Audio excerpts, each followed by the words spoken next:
Oh, Harvey. Can everybody hear me right now? Yes, Mr. Chair. Great, thank you. All right. Well, good evening, everybody. Tonight it's Thursday, February 11th, 2021. This is the City of Providence, Providence City Council Committee on Finance meeting. We're going to call this meeting to order and have Madam Clerk read the roll call.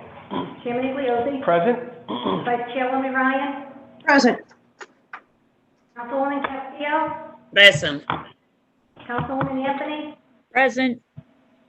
Councilman Taylor. Here. We have 5 present. We have a quorum. Thank you, Madam Clerk, and I want to also thank Mr. Clerk, both of them this evening. Continue to do an excellent job here downtown at City Hall, keeping the lights on and keeping democracy moving forward. Thank you both. Thank you. Let the record reflect, I think we have Ken Cheverini from the City Solicitor's Office present. We have Councilman Pedro Espinal. We also have Councilwoman Miller, Councilwoman Kerwin. We have Councilman Correa. I think we have Council. No. And we also have Jimmy Lombardi, our treasurer, Gina Coster in internal order. And I believe I have all the council members. Okay. With that, thank you. So let's begin this evening's festivities.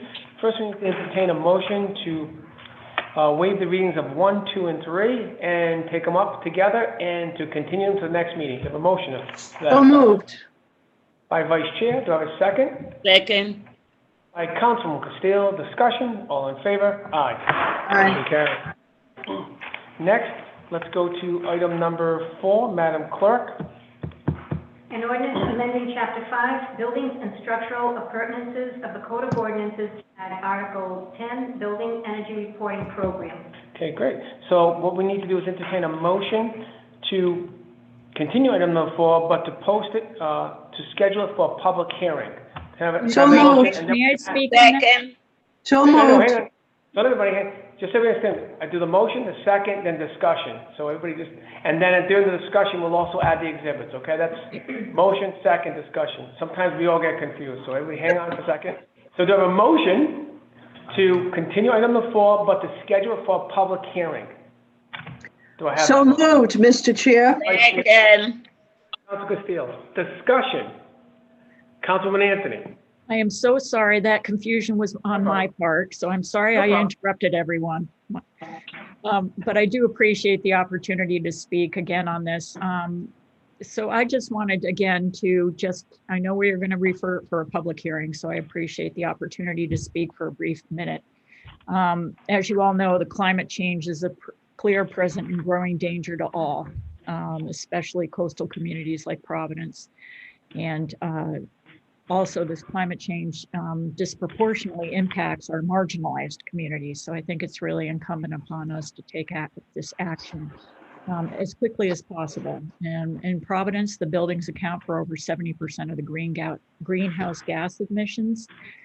This energy benchmarking ordinance will require owners of buildings in the city of Providence with 10,000 or more gross square feet to report their energy usage annually.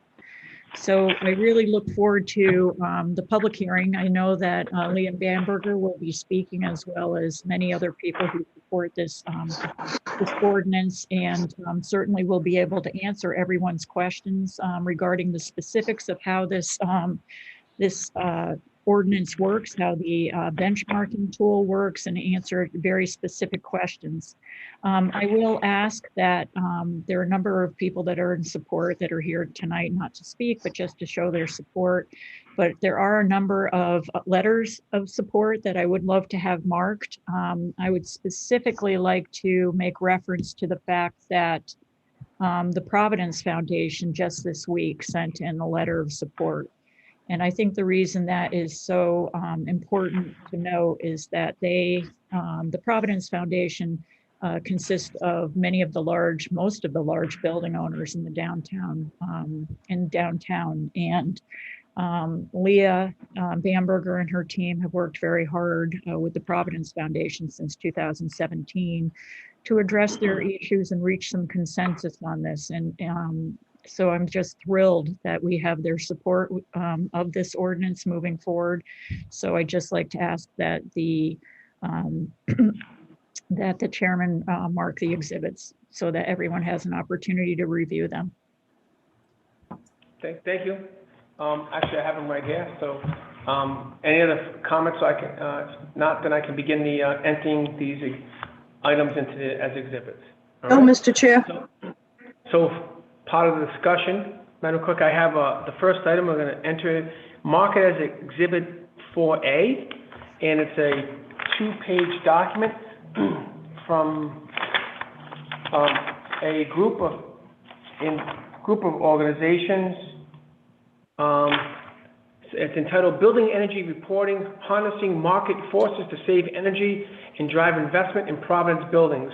And it's a 2-page document, and the groups that are supporting it are from, of course, the Mayor's Office to Environmental Council, the Nature Conservancy, National Grid, Handy Law, Sierra Club, and et cetera. Enter that as Exhibit 4A to item number 4, motion. So moved. By Vice Chair, second by Second. Councilman Anthony and Councilman Steele. Discussion, all in favor? Aye. Aye. Next item, we enter another item into the record as identified as Exhibit 4B. It's a 2-page document. It's from the Providence Foundation. Councilwoman Anthony, it's addressed to her, and I think she explained what it says. It discusses their position, et cetera, et cetera. So, motion to that effect. So moved. By Vice Chair, second by Councilwoman Anthony. Discussion, all in favor? Aye. Aye. Thank you. Next item, we have another item. We're going to enter into the record as Exhibit 4C from the Providence Preservation Society. It's addressed to Councilwoman Anthony. It's a 1-page document signed by Brent Runyon, Executive Director. It looks like it's a letter of support if I'm reading it. It says, I hope it's passed by the council, the mayor soon, so it's a letter of support. So move for said motion. So moved. Second. By Vice Chair, second by Councilman Anthony, Councilman Steele. Discussion, all in favor? Aye. Aye. Motion carries. Next, we have a 1-page email identified as Exhibit 4D. It's to the city clerk from Peter Trafton, and he lives in Providence, Constitution Hill, and of course he's supporting this proposed ordinance, and that's what the email states. Motion to that effect. So moved. By Councilwoman Anthony, Vice Chair Ryan, second by Councilwoman Anthony, Councilman Steele. Discussion, all in favor? Aye. Next, we have a 5-page document with, it's a 5-page document, it's a printout. It states signatures by councilors supporting the ordinance, and it has several people's names, and I guess addresses and councilors' names assigned to those individuals. Enter the record as Exhibit 4E. Do I have that said motion? So moved. Second. Vice Chair, second by Councilman Anthony. Discussion? All in favor? Aye. Thank you. All right. So now the overall motion is still in discussion. Any further discussion? With that, No, Mr. Chair. May I just Oh, ask one Councilman more Anthony? thing, Mr. Chair? Councilman Anthony, I'm sorry. Say it again, please. May I ask one more thing? I just would like course to you can. have the date be as soon as possible for the public hearing. Yes. Thank you. Yes, we're going to accommodate the date. Just so everybody understand, the date is based on the state statute and the open meeting laws. So we're going to do everything we can. We have to follow that, and then we're going to go out so many days to do the appropriate, make sure it's legal and binding, et cetera, okay? And the clerk's on it. So with that, all in favor of posting this for, setting up for, scheduling for a public hearing? So moved. Aye. Sorry. Aye. Nope. Aye. All opposed? Motion carried. Thank you. Thank you. Thank you. Next, I'd like to, if we could, I'd like to take an item out of order, take a motion, take item number 8 out of order, please. So moved. And to, thank you by Vice Chair, second by Councilwoman Anthony. Discussion, all in favor? Aye. Aye. Madam Clerk, item number 8, please. Communication from Mayor Alota dated January 29th, 2021, submitted a tentative agreement by and between the City of Providence and the Providence Lodge Number 3 Fraternal Order of Police for the period of July 1, 2019 through June 30th, 2023. Thank you, and this item is also on the agenda to have it scheduled for a public hearing.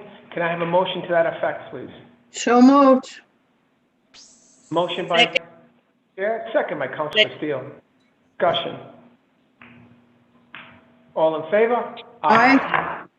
Thank you. Mr. Clerk, you said, There are two. One moment. For eight. I don't know if you want to have those. oh, yeah, there are two exhibits, and we will add them also. So we'll do this also.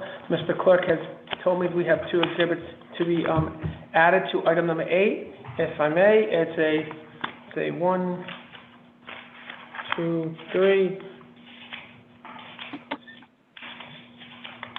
about an 8-page document from Mr. Lawrence Mancini from the Finance Department, addressed to me and to the committee members. It's a fiscal impact note pertaining to the proposed new collective bargaining agreement with the Fraternal Order of Police for the City of Providence. It's identified as Exhibit 8A. Have a motion to that effect? So moved. By Vice Chair, second by Councilman Castillo. Discussion, all in favor? Aye. Thank you. Next, we have a 3-page document from the Siegel Group. This is to Mr. Mancini, and this is a study of a long-term savings of the mutual agreement negotiated with the FOP in 2020 with a phase-in.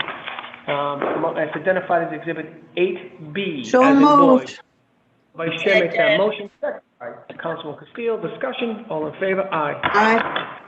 Right. Madam Clerk and Mr. Clerk, if you can make sure that both items that are scheduled for the public hearing, that all the exhibits are posted with them, so everybody who, when they look at them, they can see the exhibits that we entered into the record for the, I was at item number 4, and for item number 8, so everybody can see them and read them when they run, so when we go into the public hearing, it has full access and disclosure.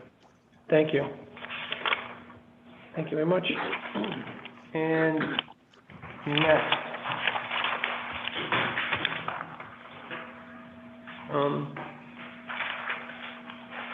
oh, okay. Did you say, all right, let's do, I'm sorry, one moment, please. 6 o'clock class. It's in a Oh, so, okay, we have to take another item out of order, in order to help accommodate the individual who has a prior engagement. Can we take item number 15 out of order and to hear that matter? A motion to that So effect? moved. By Vice Chair, second by Councilman Castillo. Discussion, all in favor? Aye. Aye. Madam Clerk, item 15, please. Communication from His Honor the Mayor dated January 8, 2021, informing the honorable members of the City Council that pursuant to Sections 3B and 701 of the Providence Homeless Charter of 1980, as amended, and Public Law, Chapter 45-50, Section 131, passed in 1987, he is this day reappointing Mark Santel of 403 Rochambeau Avenue, Providence, Rhode Island, 02906, as a member of the Providence School Board, for a term to expire on January 31st, 2024, and respectfully submit to same for your approval. Thank you, Madam Clerk. Dr. Mark Santow, I guess he's present. Mr. Clerk, could you identify the individual, have them, swear them in? And Mr. Santo, if pronouncing your name correctly, could you please raise your right hand? Do you swear under penalty of perjury the testimony you're about to give is the truth, the whole truth, and nothing but the truth, so help you God? I do. Thank you. Please state your name and address for the record. Sure. My name is Mark Santow. Can everyone hear me? I just want to make sure my Yes. microphone's working.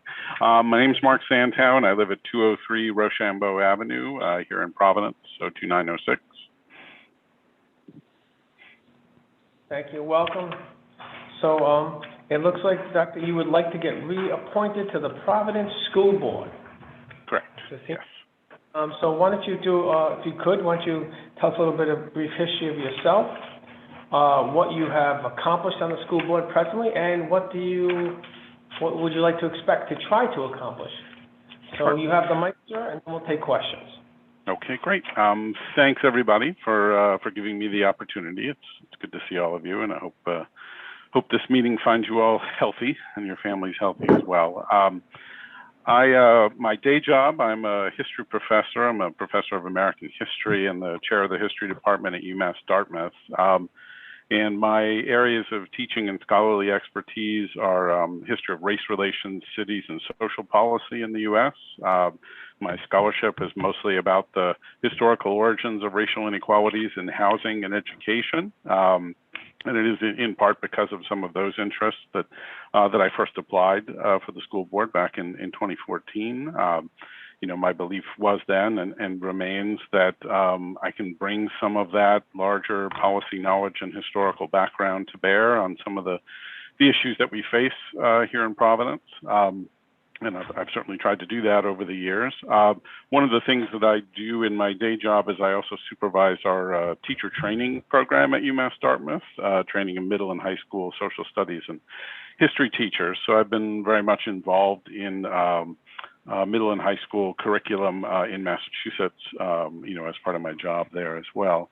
I am also a PPSD parent. I have been for the last 4 years. My son is at classical at the moment, or is virtually at classical, I guess, or every other day is at classical.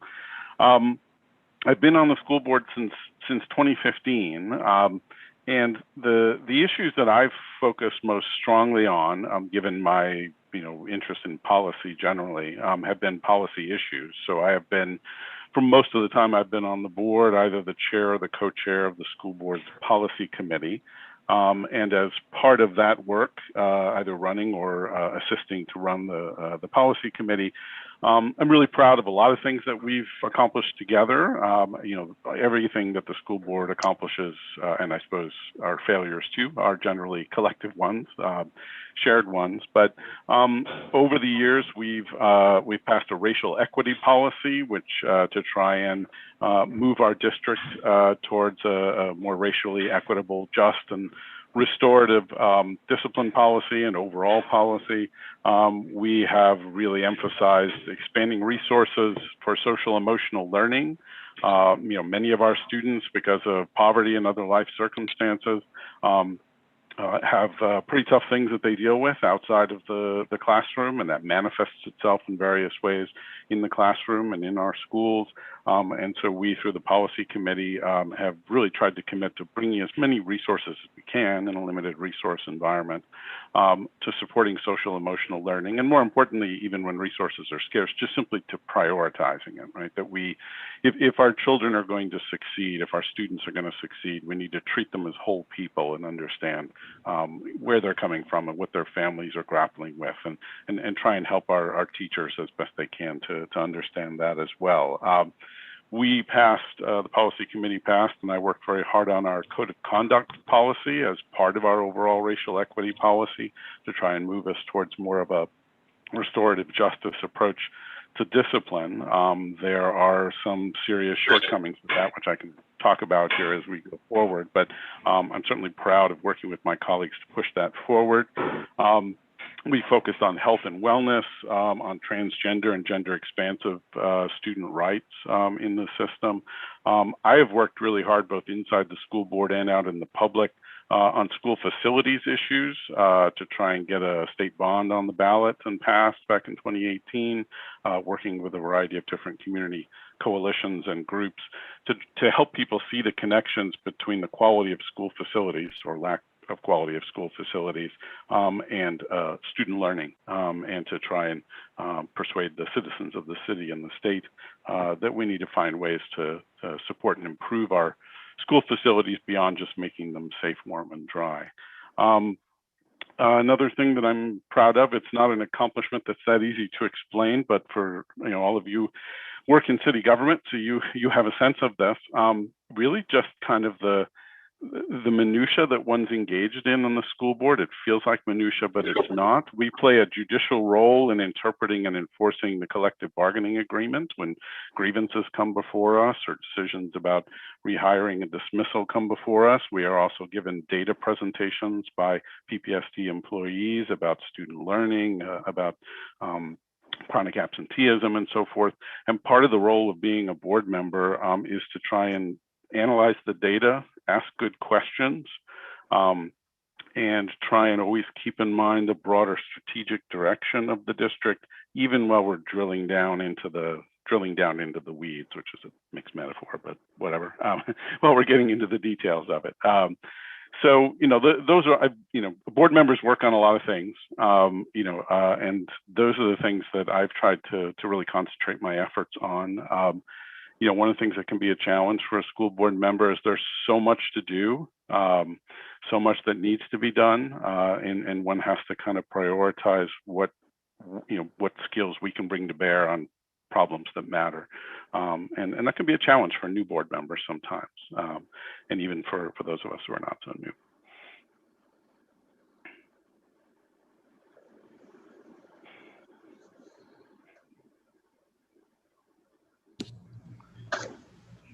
Mr. Chairman, I'm not sure, I can't hear you. I don't know if you're muted. Sorry. There we go. Any questions? Councilwoman Anthony has a question. Councilwoman Anthony? Yes, Mr. Santow, thank you so much for your service. I'm quite impressed with the policies that you've been working on, so I'm very appreciative. I guess I just, as I'm just curious as to what your impression is now that the state has taken over the oversight of the Providence Public Schools.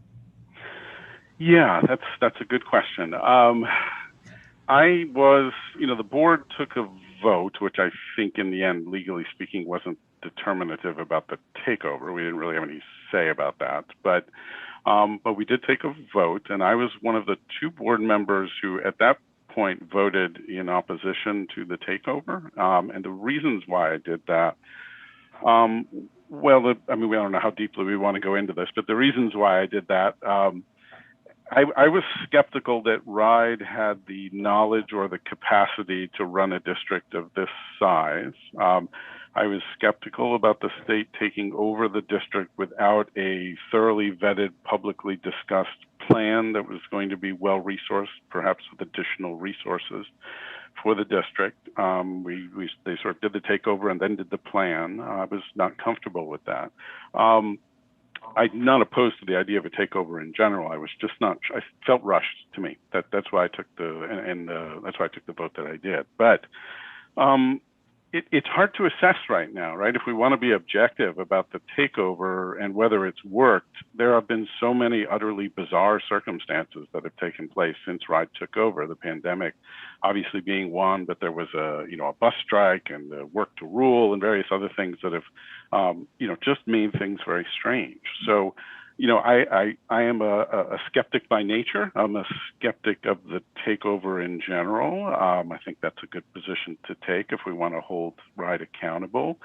That said, I have been really impressed with the superintendent. I've been really impressed with the people that he's brought in. I've been incredibly impressed with how his crisis management and his team's crisis management. During the pandemic, districts getting national attention right now in the New York Times Magazine and other places for, possibly showing a way forward that other districts might look at. But it's hard to see what the takeover itself has changed at the moment. So I guess I have to sort of abstain from a real answer because I don't know yet. It's actually one of the reasons why I would like to continue on the school board is I want to be there when we can really begin to do that work in a serious way when the kids are back in the rooms and the teachers are back in the rooms. So sorry for the both long and ambiguous answer. Thank you. I really appreciate that. Thank you. Thank you. Let the record reflect that Councilman Gunkhouse is present and Councilwoman LaFortune is present. All right. Any question by members? All right. Council members, do you have any questions? Vice Chair Ryan, please. Thank you, Mr. Chair. I would just like to thank Mr. Santow for his service to the city of Providence. Your resumes are remarkable. Our kids are certainly benefiting by your experience. And your comments tonight were very thoughtful, and I appreciate that. I highly recommend you. I support this appointment wholeheartedly, Mr. Chairman. Thank you. Second. I guess that's a motion if you're ready, Mr. Chair. Nope, Councilwoman LaFortune has a question. Councilwoman LaFortune. Okay.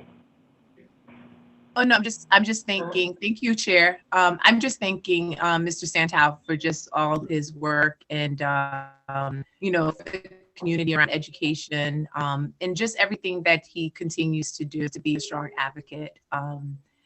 And I just truly appreciate it, and the city of Providence appreciates it. So thank you. Thank you. That's very kind of you. Thank you. All right. Any other comments, questions? No, Mr. Chair. I just have a couple of follow-up questions. Of course, thank you, Mr. Santal, for your service so far in the city of Providence and the school department and the school board. I just want to go over a couple of things you mentioned. So right now, you mentioned earlier that when you voted against it, you felt the takeover was because you were feeling being rushed because they didn't have a plan, right? So now it's been a little time, and I know other things have occurred, but has RIDE then put together a plan for you guys to start looking at and talking about what they plan on doing when something or whatever the post-COVID life is in the school department? Have they come back to you and tapped you as a resource to say, okay, you know, what's the plan, you know? So I mean, has that happened? That's one of my questions. Yeah, not to my satisfaction. I would, and I don't think I'm alone, and I don't want to speak for anybody else. Not to my satisfaction.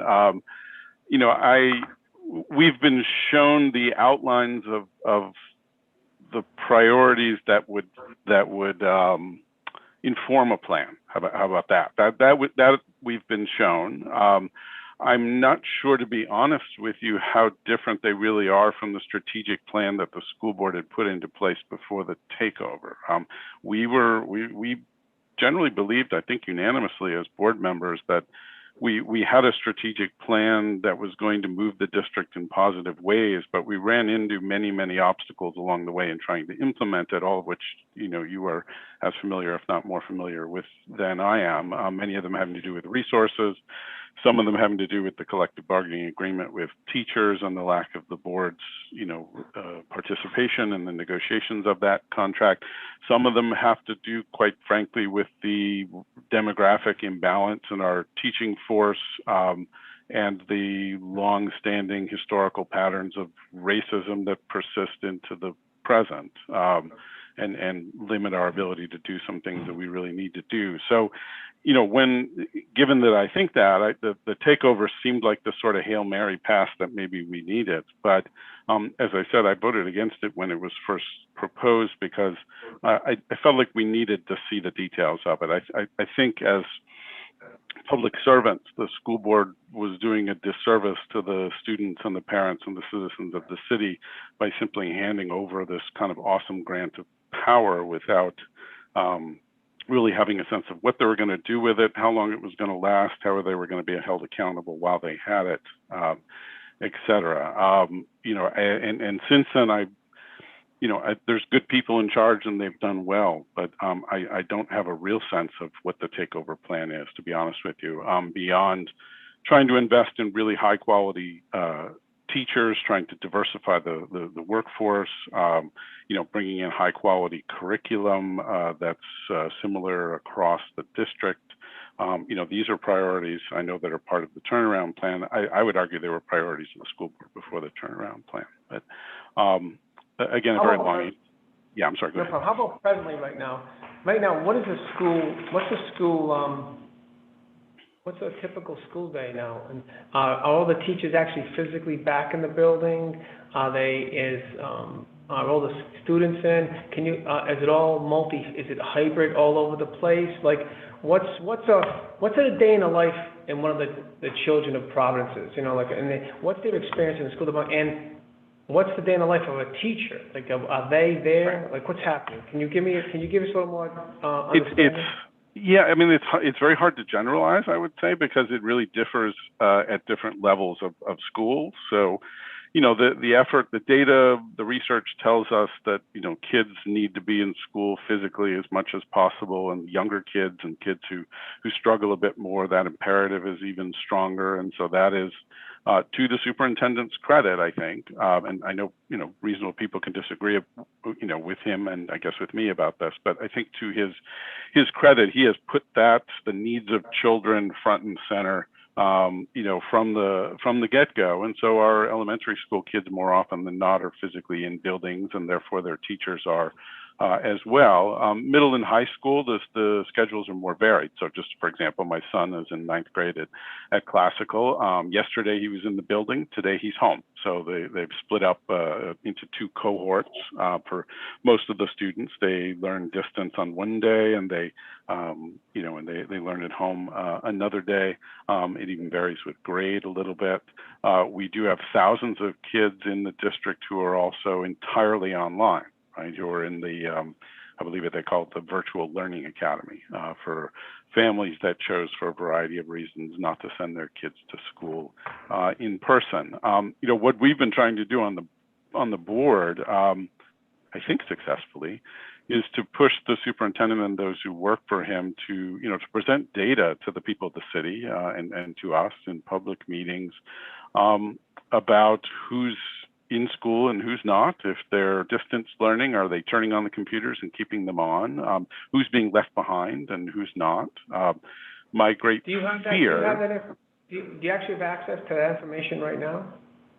Not at my fingertips, I don't, No. but I can tell you that. Could you forward that? Could you get that and forward to the clerk? I think all the council members would be, I think they'd really like to see what that is. Is it breakdown by schools too, so everybody gets an understanding what's happening in their own? That's great. Yes, actually, what you might want to do is bring in Sue Chin. She does a lot of this research, and she's presented. She's got some good PowerPoints and so forth. And of course, the superintendent can break that down for you too. But we have to, and by we this time I mean the council as well as the board. We have to ask these questions because the lines of authority don't run through us now, right? So if we want to get the information to our constituents, who are our bosses, particularly yours, because you guys run for election, we got to ask these questions because otherwise they're not going to give it to us. So I know you have, I guess you have a class to teach. I was just wondering, you mentioned that you put together a new code of conduct, and I know there's been this back and forth about having police officers in the school or not in the school. Are the police officers in the school? Are they now been taken out, or where are you on that, and what's happening? There's no change at the moment in the presence of school resource. There's no change in the policy with regard to school resource officers in the buildings. Now, of course, I believe fewer of them are in the buildings because fewer kids are in the buildings on a day-to-day basis, where one usually finds SROs. So SROs are usually in middle and high schools. So we aren't using as many of them as we normally do. I have worked with some of my colleagues on the school board on a resolution to try and evaluate whether we need to retain SROs, or at least SROs in the way that they've functioned in the past, in our schools once the pandemic is over. To me, this is a bigger conversation, but to me, if we want to move towards a culture and a climate of restorative justice, then I think we need to move towards putting resources into other ways and other forms of maintaining school culture and climate and discipline other than contact with law enforcement. But what we've been working on the school board is a resolution to create a task force to look into that and to try and figure out what would a Providence Public School District look like that is safe and just without SROs in the schools. There's lots of rhetoric that goes around. There's also lots of research in other districts that supports the idea of removing SROs or moving them towards a different function and investing more money in social emotional learning and supports. I'm inclined that way, but I'm also an academic, so my inclination is always, let's get a group of varied constituents in the room and let them work through the data, come up with something we can implement, hopefully soon. Okay, thank you. All right. With that, I know you have to go off to a class, so I guess right now we entertain a motion to recommend approval. Motion to recommend approval. Second. Second by Council Castillo. Discussion. All in favor? Aye. Thank you. Congratulations, Mr. Santal. Good luck. Be well, be safe. Thank you, On to the Mr. next- Santo. And the same to all of you. Take care. Thank you. Okay. So I guess we since we're all here, so if I could ask the committee, let's take some, another item, well, why don't we just roll with the school department right now? The next, can we take an item out of order, item number 13? So moved. Motion 13 and to have the individual. By Vice Chair, second by Councilman Castillo, Councilman Taylor, discussion, all in favor, aye. Aye. Madam Clerk, item number 13, right?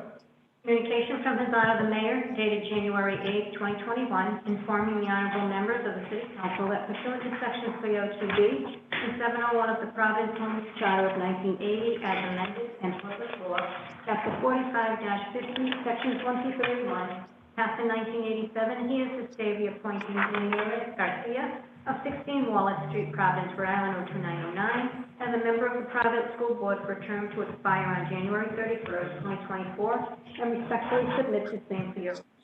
Thank you. Mr. Clerk, could you have, Ms. Garcia, would you please raise your right hand? Do you swear under penalty of perjury that the testimony you're about to give is the truth, the whole truth, and nothing but the truth to help you God?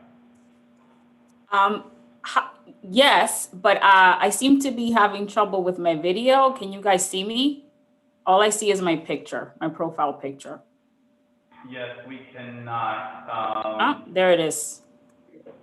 Okay, all right. I got an invitation to join with video. Okay, sorry. Could you repeat the instructions again? Mr. Clerk? Oh, She didn't hear you. sorry. Could you please raise your right hand? Do you swear under penalty of perjury that the testimony you're about to give is the truth, the whole truth, and nothing but the truth to help you God? Yes. Thank you. Could you please state your name and address for the record? My name is Diagneris Garcia, and actually, you all have me at my previous address. I am now at 75 Homer Street in Providence. 75 Homer Street. Okay, great. Welcome, Ms. Garcia. Looks like you'd like to get reappointed to the Providence School Board. I want you, if you could just quickly give us a little, background and what you achieved and what you would like to try to achieve. You have the mic. All right, so my name is Diagneris Garcia, Nettie for short. I am a longtime resident of the city of Providence, originally from the Dominican Republic. I'm an alumna of the Providence Public School Department. I went to classical high school and then undergrad and graduate school in Boston. Came back to Rhode Island to work in the nonprofit sector pretty much my entire adult life. I am currently the Assistant Director in Alumni Engagement for the University of Rhode Island. I work primarily with students and young alumni and also parents. And I've been with the school board since 2016. And in that time, I have served as a general member, also a member of the policy committee, along with my colleague, Mark Santal, that was on earlier. And now, most recently, in the last few months, I have been named chair of the Health and Wellness Committee, which encompasses the physical health and nutrition, social and emotional health, and healthy relationships. So in those four years, it's been a whirlwind of an experience. I have seen several superintendents come and go. I have seen tragedies happening in our schools. I have seen a takeover and now a global pandemic. So I can't say that my experience has been, it's a lot to cover in a few seconds. But I have learned quite a bit about how the district works, how the people that make up the district are resilient, and how we're still here. So what I would like to do in the next 3 years is to help basically get us back on foot in a better footing after this pandemic and during this takeover. I would like to lend my voice as a long-time resident of the city of Providence, as a woman of color, as an immigrant woman, as a person who has been an advocate for education my whole life. And that's it. And thank you for the opportunity to join you today. Thank you. Comments, questions, committee members? All right, so I just have a question. Yes, I have a comment. I'm sorry, what was your position on the takeover? What was your impression at the time, and how has it been going with the whole takeover process? So did you support it, and then did it turn out to what you thought it would? Mr.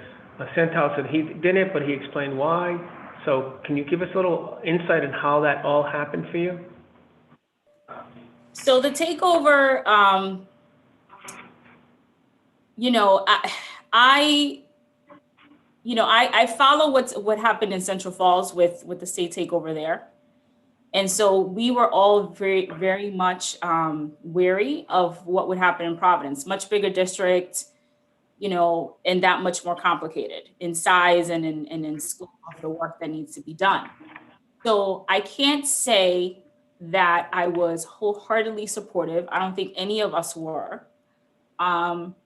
Personally, even going back to the Johns Hopkins report and the way that study was conducted, I have feelings about that too. So basically the way that the takeover was set up for us, the way that, the choice was put forth in front of us, there were very strong cases on both sides, pros and cons. And we went with it with the understanding, with faith, with hope that that having the state take over would open up certain opportunities that the city or the district itself couldn't handle or couldn't do on its own.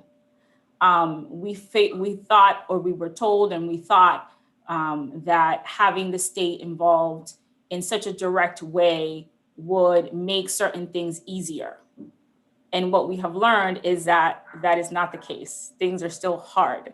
And on top of that, just how things work, in the district on their own. On top of that, we had a political climate that was not conducive to, anything good. And then we also had the pandemic. So I feel like the district has been, challenged in every single way over the course of the entire time I've been on the board, but more especially, even more so over the last 18 months or so. So I don't know if I answered your question, but I hesitantly approved or said yes to the takeover. How it's going now, it's too soon to tell. It's, we have, there are just so many other things like that are going on right now that I can't say that the district has had enough time to give any of this a chance to pick up some momentum and actually produce anything noteworthy. How is the interaction with the RIDE and the school board? Do they weekly or daily or monthly keep you folks informed? Do they seek out your opinions, approve? Like, how does RIDE interact with whether you as an individual school board member or the board itself? How has it been for you? So our more regular interactions are with the superintendent, and the superintendent obviously directly reports to RIDE, to the commissioner. My interactions are limited to the superintendent. I do not talk to anyone at RIDE directly. I do know that they do carry on certain communications with school board leadership, but it's not a regular or open communication with the rest of the school board. Thank you. Any other comments, questions? Councilman LaFortune, do you have your hand up? Or you're right? Great. Councilman LaFortune? Thank you, Chair. It's always wonderful to see a fellow Providence alumna who are alumni in general who are being reappointed or appointed to the school board, because it's always great to have people who've gone through the system and can see how it has evolved and could provide input based on their own personal experience, but also bring a new lens especially those who work in higher education and have an opportunity to engage with students who graduate from the district. So thank you so much for your service. And I know your service is beyond the school board in terms of like your engagement with our young people throughout the community. So thank you so much, Garcia. My question to you is, the school board, I mean, how I see the definition of the school board, and I'm sure everyone, is the governing body of the school district. And although the state, RIDE, has taken over the Providence Public Schools, my assumption is that they would communicate regularly and provide updates, because there are things that we're reading in the media, or things that are being pushed out, but we don't always see the supporting data that aligns with it. So has RIDE provided the school, or the superintendent provided the school board with any data points regarding achievement, or even anything related to remote learning, student outcomes, or certain initiatives, or assessments of certain initiatives that they recently have implemented? So again, the majority, the vast majority of the information, our interactions are with the superintendent, and the superintendent is working, directly supports to RIDE.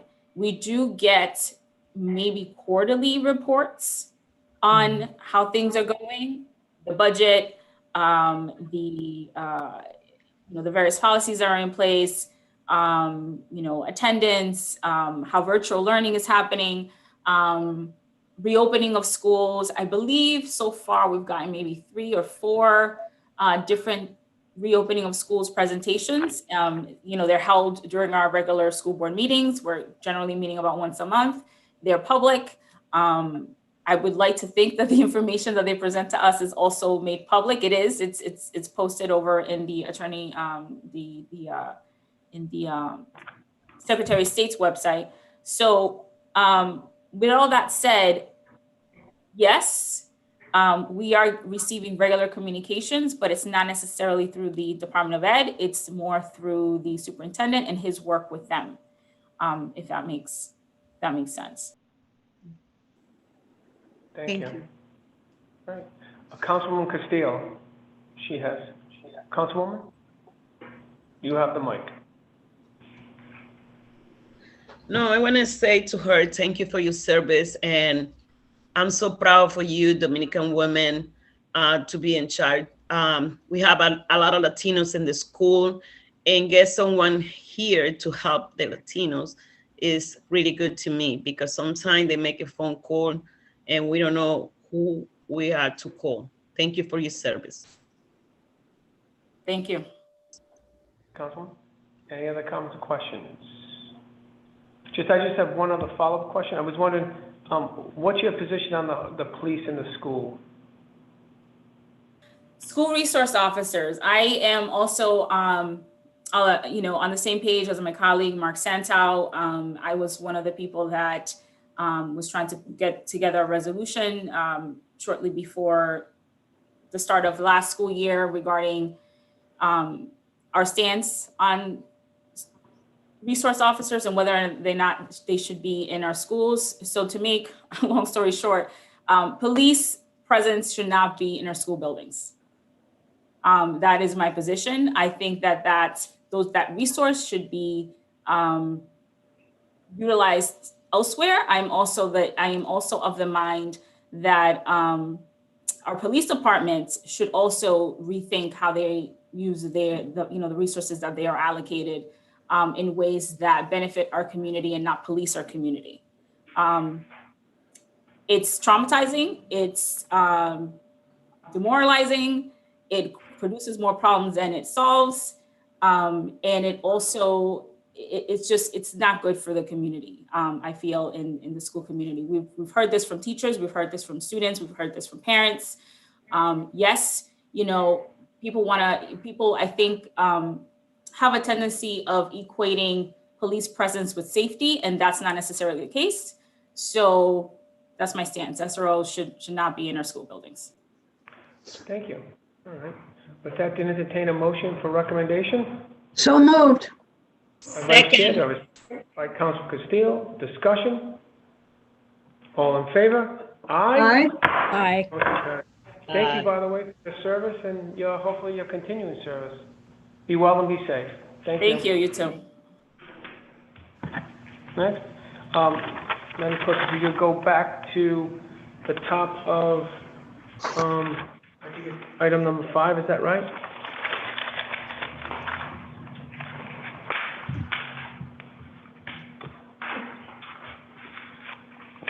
An ordinance and amendment of Chapter 2, Administration, Article 1, in general, of the Code of Ordinances to add Section 2-18.7, Capital Improvement Plan Reporting.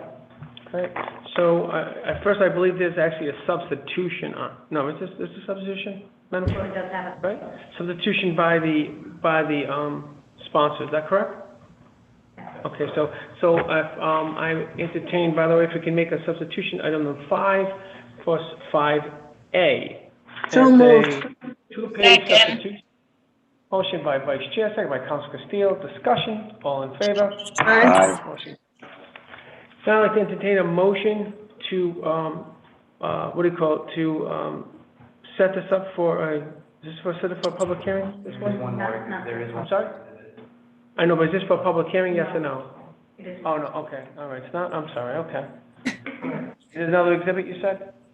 Yes. Okay, so, but this is a substitution first, so let's bring it up. Okay, a motion to,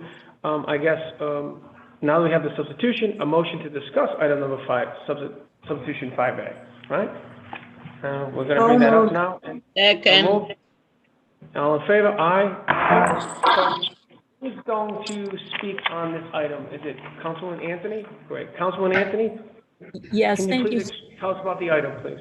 Yes, I would be happy to. This, as Councilman Salvatore is the primary sponsor of this, but he unfortunately is testifying at the State House and cannot be available to talk about this tonight. So I said I'd be happy to help.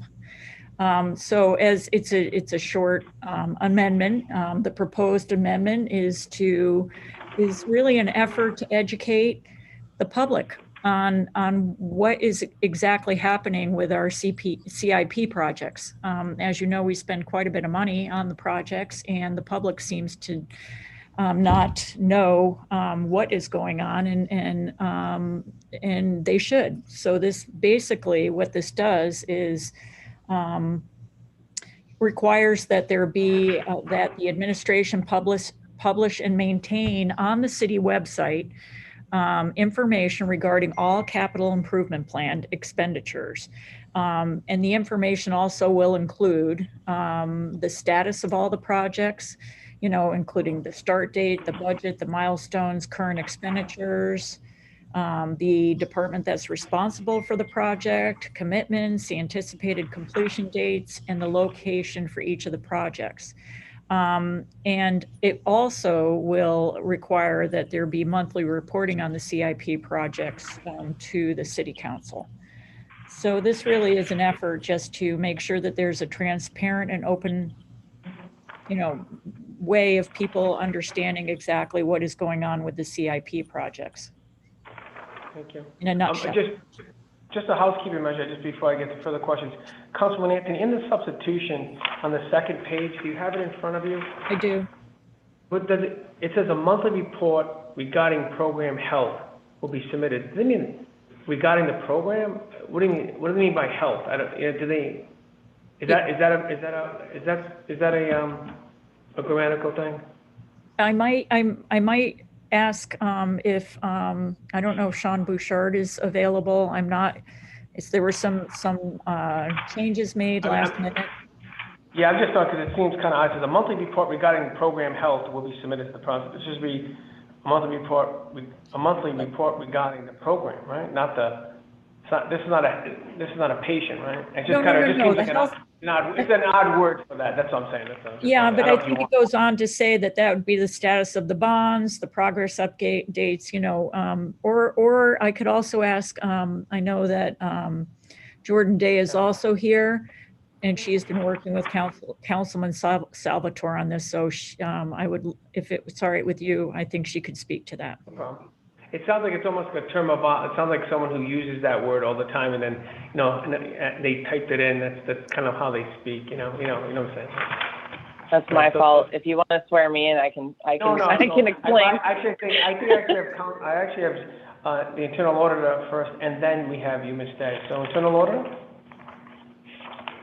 Thank you, Mr. Chair. I just want to give my support for this ordinance. I have been trying to get the records for the CIP, dating back as far as 9/21/20 and emails back and forth. I never got anything. I'll give it to you at the end of the month. I'm going to PBPA. I will get you the report. The previous director had it all under control. I believe he did a presentation to this committee, and he provided all of the council members with this 4-quad report, I believe they called it, and it gave all the information I think that was needed. I haven't been able to get that. Now I want the council to be aware that I do not have access to these records. These are not part of the Lawson system. So I can't do a review of it unless I was to physically go to these invoices and look to see how they've been spent. So I am in full support of this. I think it will bring a lot of transparency, and it will also hold the administration a little bit more accountable and acknowledge my requests. Thank you. Thank you. So Ms. Day, you run this program, correct? Yeah, that's me. Okay. So Mr. Clerk, why don't you swear Ms. Day in? Ms. Day, would you please raise your right hand? Do you swear under penalty of perjury that the testimony you are about to give is the truth, the whole truth, and nothing but the truth, so help you God? I do. Thank you. So Ms. Day, since you seem to be a co-author of this, so you're self-imposing your own criteria on this to make sure that you report on this, is correct? So no, this was drafted without our administration participation at all, and so once it got introduced at last week's council meeting, myself and other folks from the administration's intergovernmental team reached out to the sponsor to see if there was some flexibility in language, which is the result of the sub A that's before you today. In fairness, everything the auditor has said is accurate. She has reached out asking for updates. Unfortunately, there has been a lot of pushes on our time, and so we had to focus on some other more urgent matters, and not that this is not important, because it is, which is why we agree with moving this forward. We want to be committed to transparency, and we're in the process of stabilizing what that reporting will look like, in working with the Public Building Authority about what important information is good for them, what we're putting on a GIS map, all of these types of things, which feed directly into why we agree. We're in agreement. The only questions that I had, and I'm still unclear, is there's one word that's defined or not defined in the list of criteria that would be reported on, which is commitments. And I'm unclear what that means. Originally, the word that was there was obligations, I believe. And I assume that meant funds that had been encumbered, but I have not gotten any clarity on what that term means.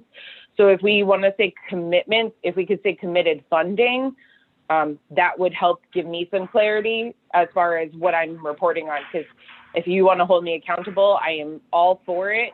I just want to make sure I'm reporting on the right thing. And then the second piece is I am comfortable with website updates every 30 days per the lead sponsor's process.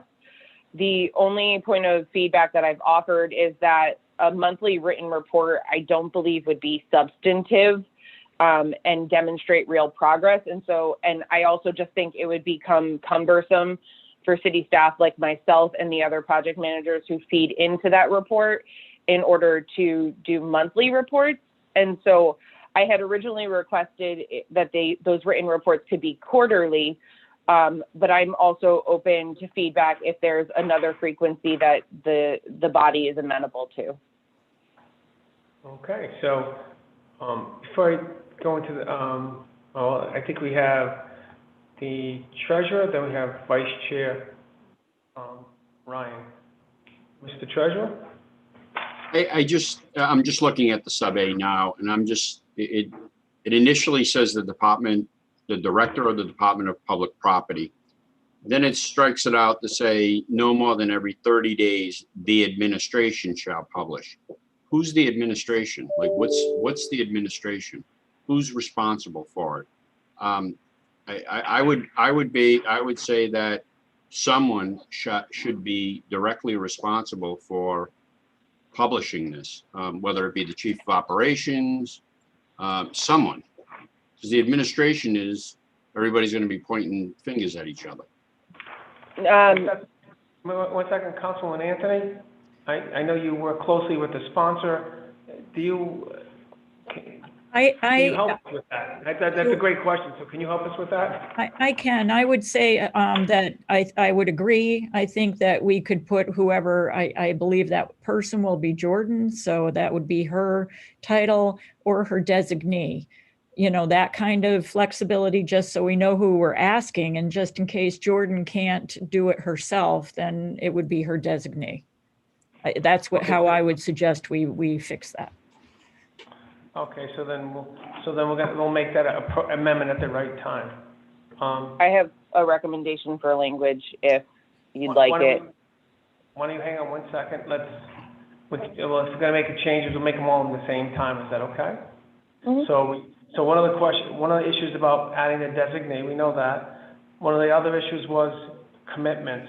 Councilman Anthony, Ms. Day mentioned that word, and she said she wasn't sure what it meant. Can you help us with that, or help with that process? Yes, I would just say that Jordan's suggestion that it be committed funds, I think, is that correct, Jordan? That would be fine instead of commitments, and that gives you a more of a definition of what we're looking for. Committed or encumbered would make sense to me. Yeah, encumbered is fine. All right. You want to add the word funds, okay. Internal order, do you agree with that? Yes, I was just being consistent with the language that finance uses for encumbrances. They use commitments. It's the same exact thing. That's where the word commitment came from. It was my recommendation. Oh, So is it commitment? If we can just, is it it was like committed funds. Commitments. You have a purchase order for 100,000. You only spent 25. You have 75,000 committed. That's your commitment. Okay. Well, we'll cross that as we move forward, because it seems we're going to have a couple of changes. Vice Chair, you have a question? Thank you, Mr. Chair. So I too was concerned about who the actual designated person was, so we've addressed that. I think, as you can recall, Mr. Chair, this has long been an issue. As the auditor has expressed, we've been trying to get reports and data on the CIP program for a long time. As I recall, and I'm asking the committee, the auditor, committee chair and the auditor, if they agree that I believe we engaged a project manager to prepare these reports. And we actually, in committee, prescribed what those reports were going to look like. And we had this very discussion that it would be the start date, the budget, the allocation, budgeted allocation, the commitment, as the auditor just expressed, the actual dollars expended, if there was any residual funds left over, and the prior program manager for the city provided that, the prior director. So we had one round, I think, wherein the reporting had included these components. And I don't want to rewrite the book here. We labored over those components of reporting in committee. So I guess I'd like to ask the auditor, and maybe the recollection of the chair, if we can actually look back at what we requested and got in the first round and compare it to what we're asking for here, because we had lengthy discussion, meeting after meeting, and the auditor spent a good deal of time trying to track down that data on a regular basis on this current round of funds. So those are my thoughts. May I have the pleasure of asking the auditor if she recalls? Is that your recollection as well, Ms. Costa? Absolutely. Thank you. I believe it was under Director Borg at the time. He provided pictures of the project, a before picture, an after picture, the cost, if funds came from CDBG funds or neighborhood infrastructure funds, that was on a one piece of paper where you could have a snapshot of your status of your project. And you knew That's exactly there was correct. a timeline going on. This is where we are. We're 50% complete. We need this. The item has board approval. We're waiting for a purchase order.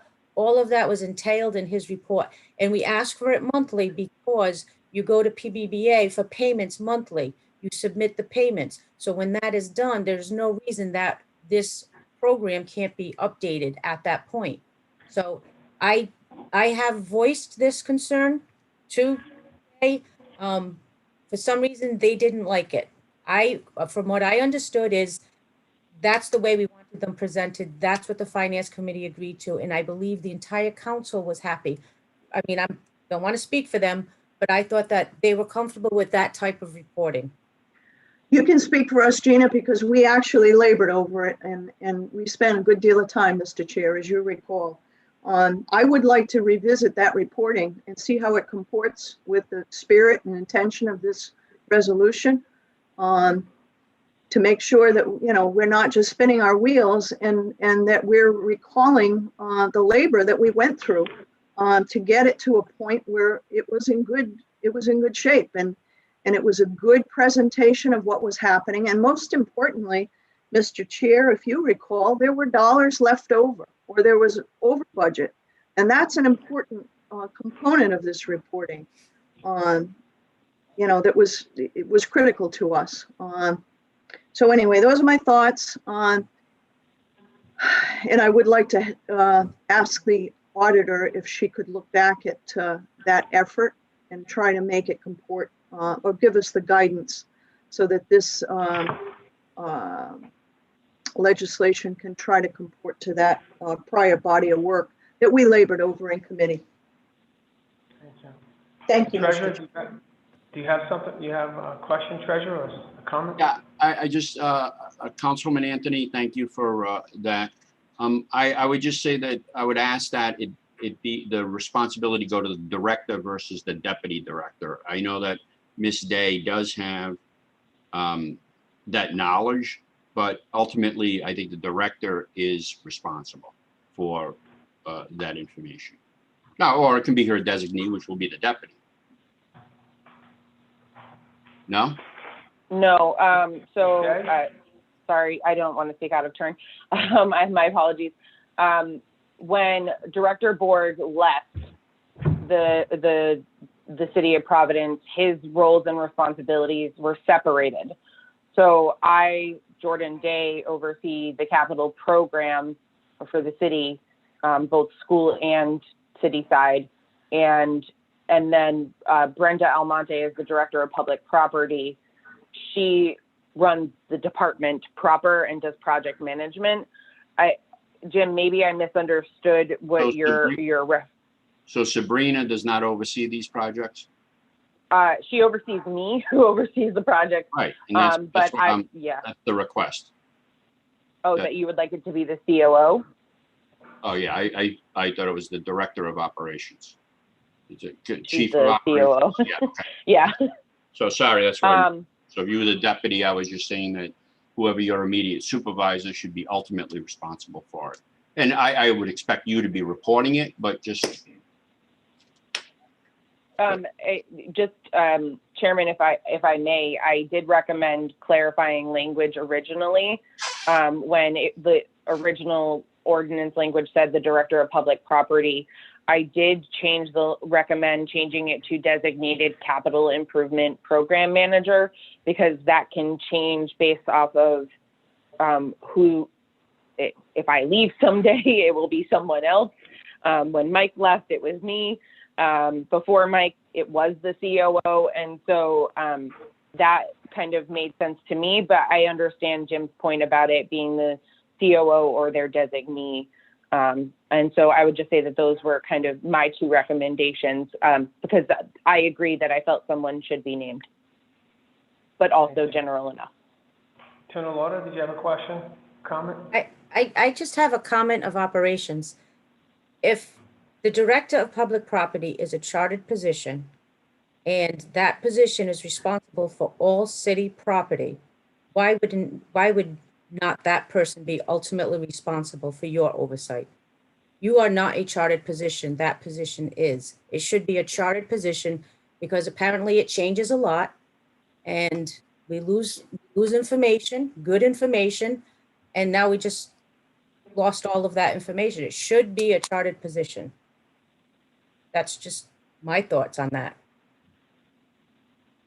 I would agree. So I just. Unfortunately, she's not responsible for, How can like she that, not be responsible? She is the Director of Public Property.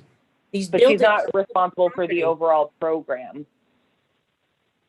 The program goes beyond just public buildings. It's parks, it's streets, it's sidewalks. I understand your point. I absolutely do. I think if we can come up with something that is flexible, but also still a position that has routinely been in place, which would be the COO or Deputy Director of Operations, however we want to categorize that, or their designee, I feel comfortable with that. I just, at this time, it's unfair to put that expectation on someone who is not overseeing the program. And if there's a philosophical difference about how the program should be managed, then that's a different conversation. And I think that we would have to obviously continue this discussion until we can get to a solution that I think we would all be amenable to, and I would be happy to work with the body on that. I understand that point, though. Thank you, Ms. Begg. So just a couple of points.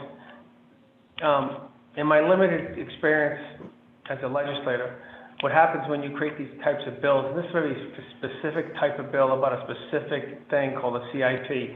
CIP is actually a new kind of term of art in the past few years, just for everybody's edification. It's not something that's always been around.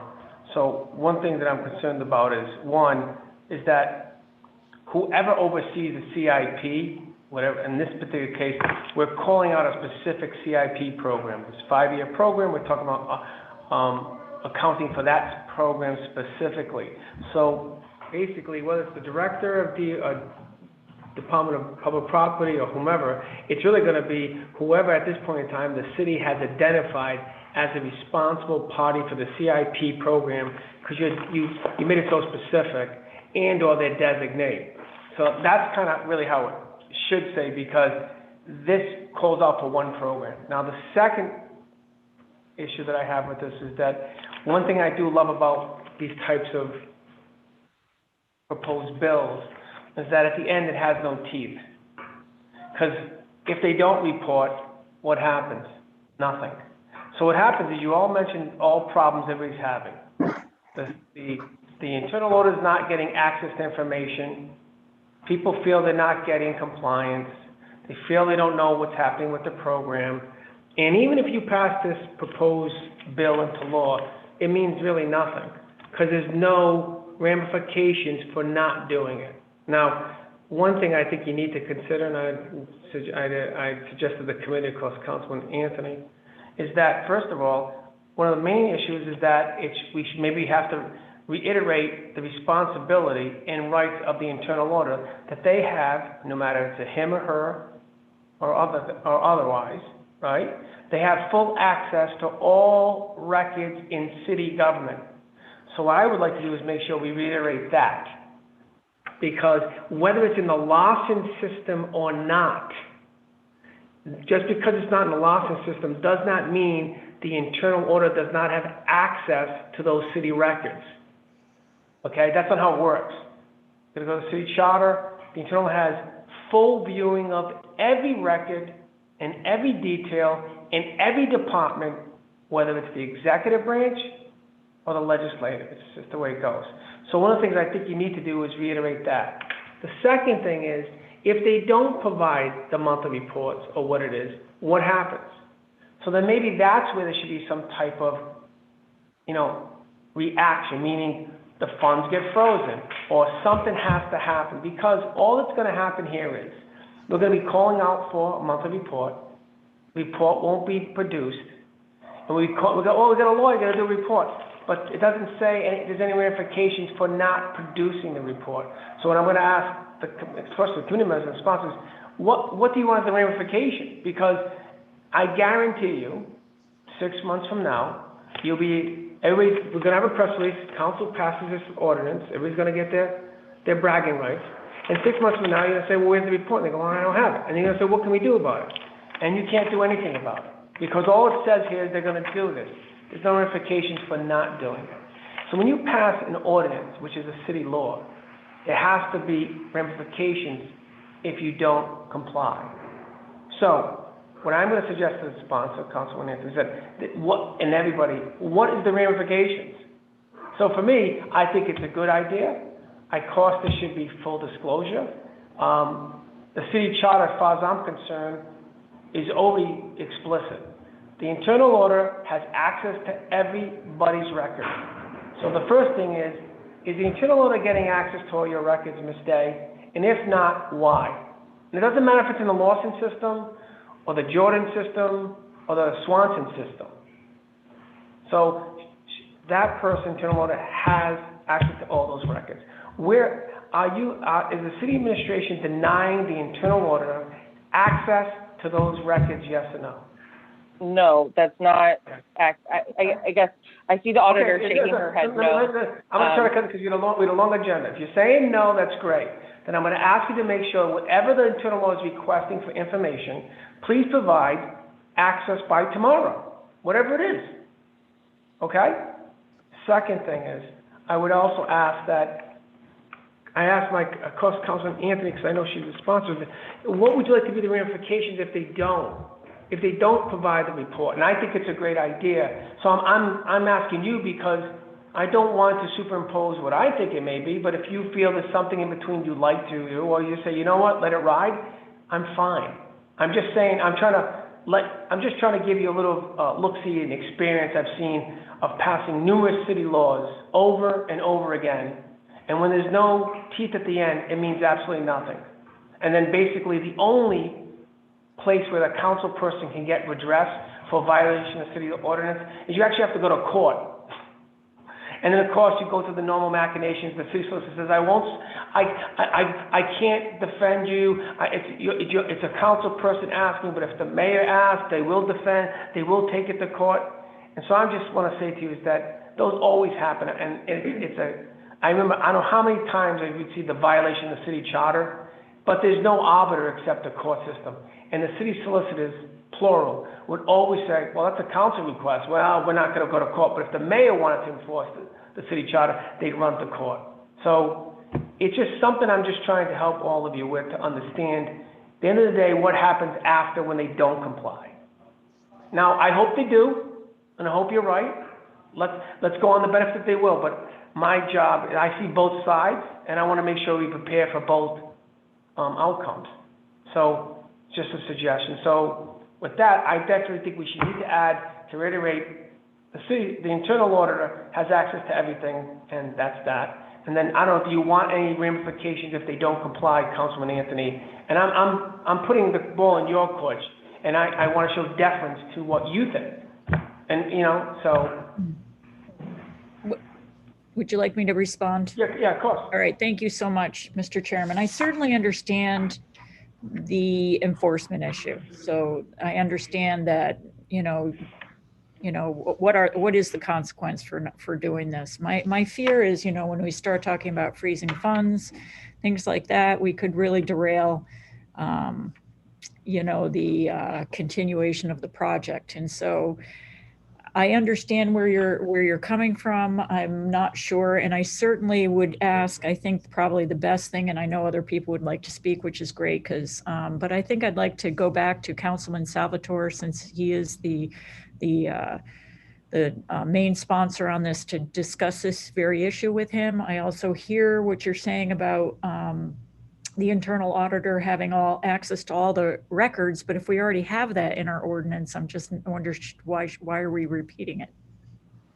Right, and basically just, Councilman, if anything, we should just be, as council members, we should, as you know, we're guardians of the city charter. I That's- understand. We all sworn to that. So, and whether it's administration, whether you support the administration or don't support the administration, I'm talking about any administration, folks. I'm not talking about any particular one. Unfortunately, I've been involved with so many of them, so it's all a big blur to me anyway. So with that said, it's the idea of that we're the defenders of the charter and our job is to support. So if our internal order, and this is how I feel, is not getting I agree. the information that she has a constitutional right to, then as a body, we should stand with her and support her to enforce that right. And that's how I look at it. That's where I'm coming from. So, and I'm going to defer to you, Councilman Anthony. So, do you want any more other questions? The Vice Chair Ryan, then I got Councilman. Then I got the internal order. Then I have the Treasurer. All right, Vice Chair Ryan. Thank you. I just want to reaffirm what you stated on, and also I wanted to ask a question that wasn't answered. Is there a project manager on this, on CIP, the current CIP? Who's generating the data to you that you're getting for reporting, Jordan? So this is, I will be honest, this has been part of the challenge, is that in June of 2020, our contract with our owner's program manager expired, and the Public Building Authority opted to hire an employee in order to do all of our reporting and work. And I know members of this body heard a council as a whole presentation last week about some of the things that they're working on. That has been a transition for us and has been a bit of a struggle. And I will admit that that has been part of the challenge here. And I have been very honest with the auditor about that. And if she doesn't feel that way, I'm sorry. But I think I have been. And so she knows that we're working on it, and I've offered to share raw information, but that doesn't really help her. And so I'm just working on compiling it so she can have it. I know that that has been challenging, but we don't have that same capacity because we're working with PPBA to figure out what that looks like. So there's just one person now doing something that's a little bit different and not similar to what the prior OPM did. So that's been a difference in the staffing capacity, at least. Ms. Jordan, the reason why there's not a project manager is because this is where the city hired the same company. That's incorrect. That was for schools. And so schools were procured separately, and they went out to bid around the same time. But under the direction and not direction, but working with the PPBA in an effort to be collaborative, we opted to go a different path. And we're still identifying some gaps, which is part of that. Okay. All right, Vice Chair, I'm sorry. Vice Chair. That's okay. That's okay. I just do not wish to cede any of the work that we've already labored through in the Finance Committee, and I'm going to ask the auditor to follow up on, as I already expressed. It's very important to me. We worked very hard. We labored over the language, the substance, the content of those reports. It was acceptable to our auditor. Our auditor weighed in very heavily on the information she needed to make sure that we were spending taxpayers' borrowed dollars wisely, fairly, and responsibly, which is really the duty of the council. So I'm less concerned about the form and substance of the ordinance that we're looking at tonight. I'm using as an opportunity to revisit what we've already agreed to. Thank you. Well said. Internal order, and then I have Councilman Anthony, and then we'll go from there. Internal order? Jordan, I thought there was a line item in this CIP for a project manager, as the school department has, where one person was going to manage the projects, just like the school department has. Vice Chair. Vice Chair. I thought there was like up to $6 million for that purpose. Where's that money? It was a combination of funding for both architectural and engineering services, construction management, and owner's program manager.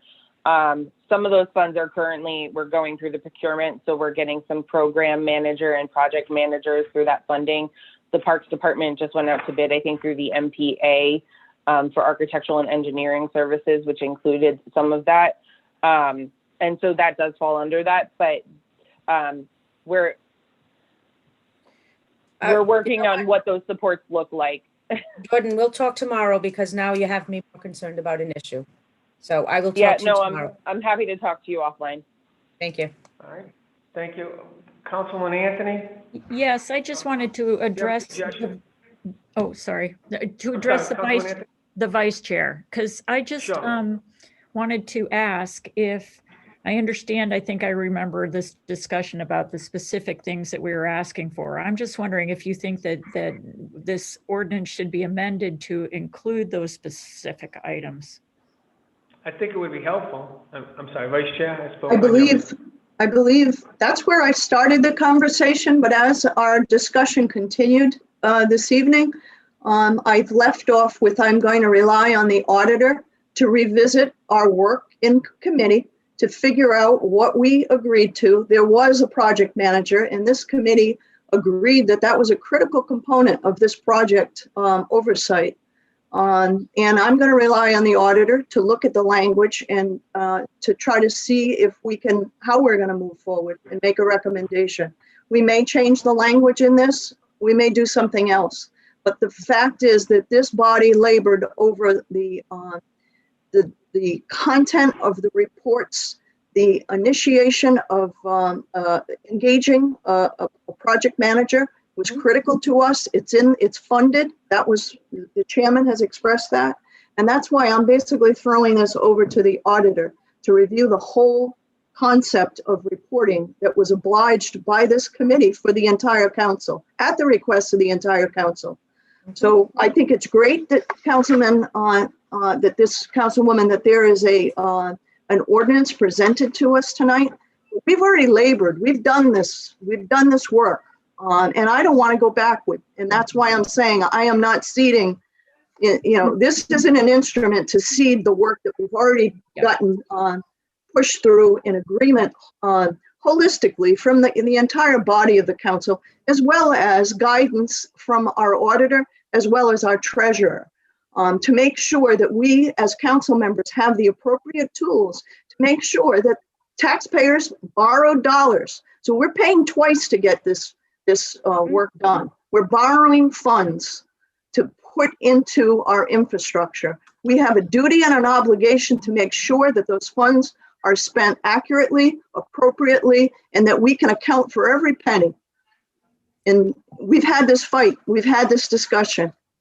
And I'm sorry, Mr. Chair, I'm taking so much time on it. Thank you. If I may add, I'm sorry, Councilman Anthony.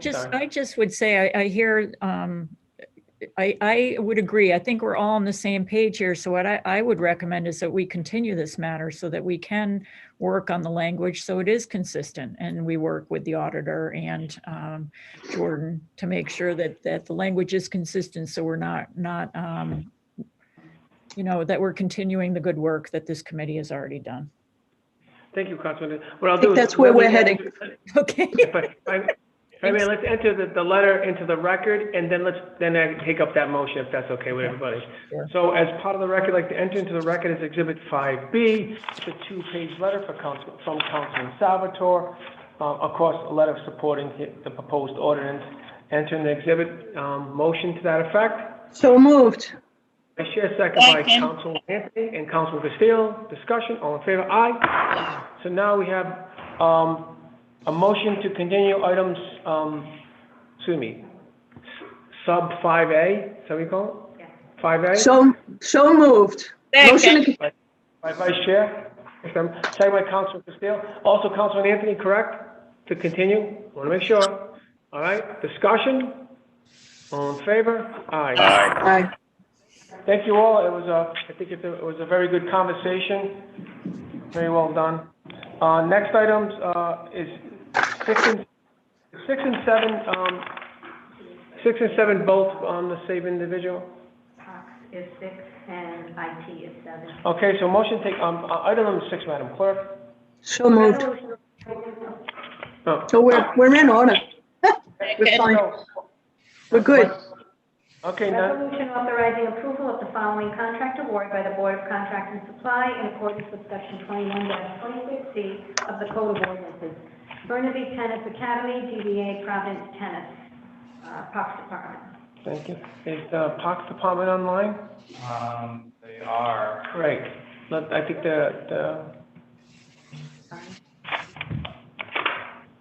Director Nelson has been. great. So, Mr. Clerk, can you let them enter into the record and have, Ms. Nielsen, will you please raise your right hand? Do you swear under penalty of perjury that the testimony you're about to give is the truth, the whole truth, and nothing but the truth to help you God? Yes. Thank you. Please state your name and title for the record. Wendy Nilsson, Superintendent of Parks. Thank you. welcome, Superintendent. I hope you're doing well and everybody's doing fine. We have your proposed, it looks like a new agreement with the Providence Tennis, I would call Burnaby Tennis Academy. You want to tell us about it? And we'll go from there.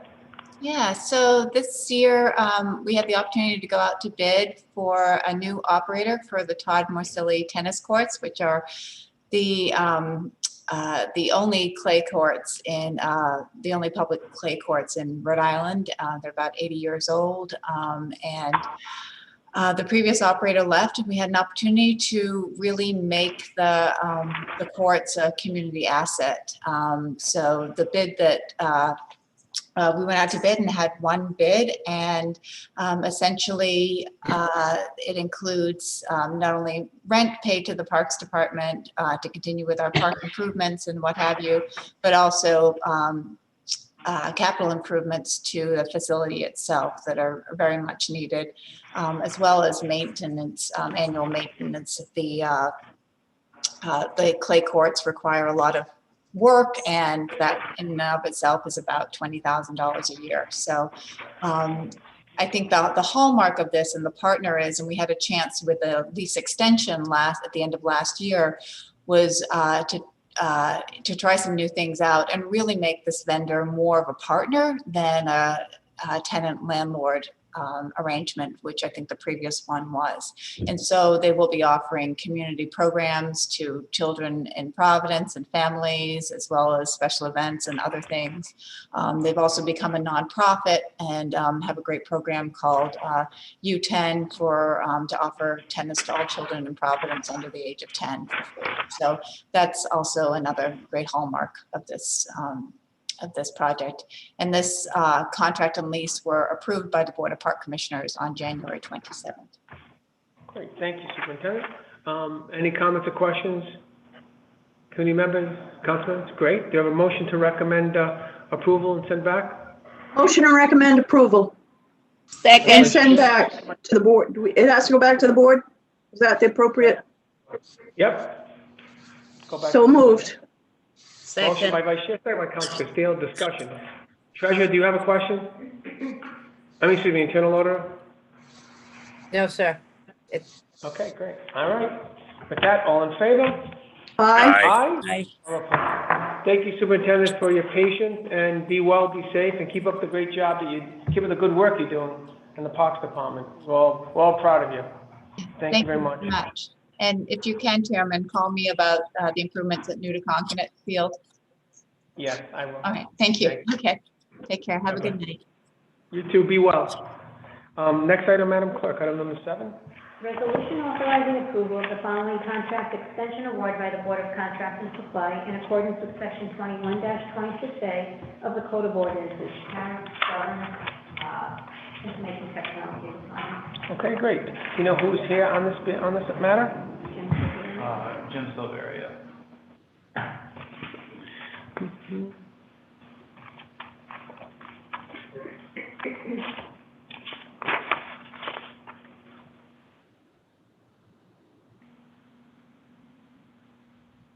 Director Silveria, if you're present, could you please raise your right hand and do you swear that the perjury that the testimony you're about to give is the truth, the whole truth, and nothing but the truth? God? Yes. Thank you. Can you please say your name and title for the record? Jim Silveria, the CIO for the City of Providence. Welcome, Mr. Varia. Can you just tell us what this contract's about and why you'd like to spend $1.1 million? Sure, thank you. So this is a software package that's currently in use in the city of Providence. Company is called Harris, and the software is commonly referred to as Govern. This is what the city uses to maintain their tax billing system. We import assessment values for all the properties across the city. We import motor vehicle values. We import tangible items from businesses around the city as well. We value those. We assess the rates and apply the appropriate rates to each of the classifications of property. And then we use this as our billing system. So bills are generated out of Govern, sent out to residents across the city. And then this is also used for collections. So we have an online tax payment portal where residents can go in and pay their motor vehicle taxes or property taxes, as well as recording any other types of payments that come in, either through a phone system or at the counter where you might walk into City Hall and pay their taxes there. Additionally, the system is used to maintain a number of licenses, business licenses that are issued across the city for business licenses themselves, liquor licenses, and various other ones. So the application that we're using today has been in place for over 10 years. It works extremely well. We have excellent reliability in the system. We are hosting it, and we do have staff on hand that maintain it. At this point, the vendor has produced a new version of their software. This has been in use in several cities and towns around the country for a couple of years now. The version that we're currently using has reached its end of life. So Harris Govern is looking to migrate all of their customers onto the most recent platform that they have. It takes advantage of advancements in Windows operating systems, new security advancements that are in place there, as well as new features that will be available to both the city users and to the public, all while maintaining the services that we currently have. So the proposal that we have covers two items. One is to maintain the current software that we have today. There's an annual license fee that we pay, and we have been paying as long as this has been in place. Okay, so the overall contract extension for 3 years covers 3 years of license maintenance, as well as the replacement of our system with the upgraded version. And the parts included with that are the software licenses itself for the new software version, as well as the consulting services that we would purchase from Govern to migrate all of our data, migrate our reports, all the functionality that we have built today into this new platform and get everything up and running, complete the project. Thank you. Questions by the treasurer? Mr. Silvera, I just have a few questions. I know that we went back and forth on a few emails. So how much more is it to go to the new system? Obviously, we have the maintenance, so that's really not, although it's a cost, it's not a cost that's more. I'm wondering what the additional cost is. And just go off the top of it if you can. It's about $820,000 to migrate. So I wanted to be, I tried to break out the costs and, to be fully transparent in here that the total cost that we would be paying to Govern over the next FY21 through 24 includes both maintenance on the existing, plus about $820,000 in additional costs.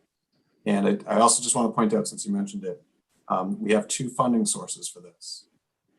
The annual maintenance, we have been paying out of our general fund, the regular IT budget. The additional work is being funded through the 2018 master lease program. Okay, great. And just you know, as you know, this is proprietary software. Anytime we add any module whatsoever, there is no ability for us to bid. Is that correct? It's whatever the fee is, it is. Well, that is mostly true. So we did do a lot of negotiation with Harris on exactly what we were getting, how much work the city could take on ourselves, so that reduced a good deal of the cost that we'd be paying.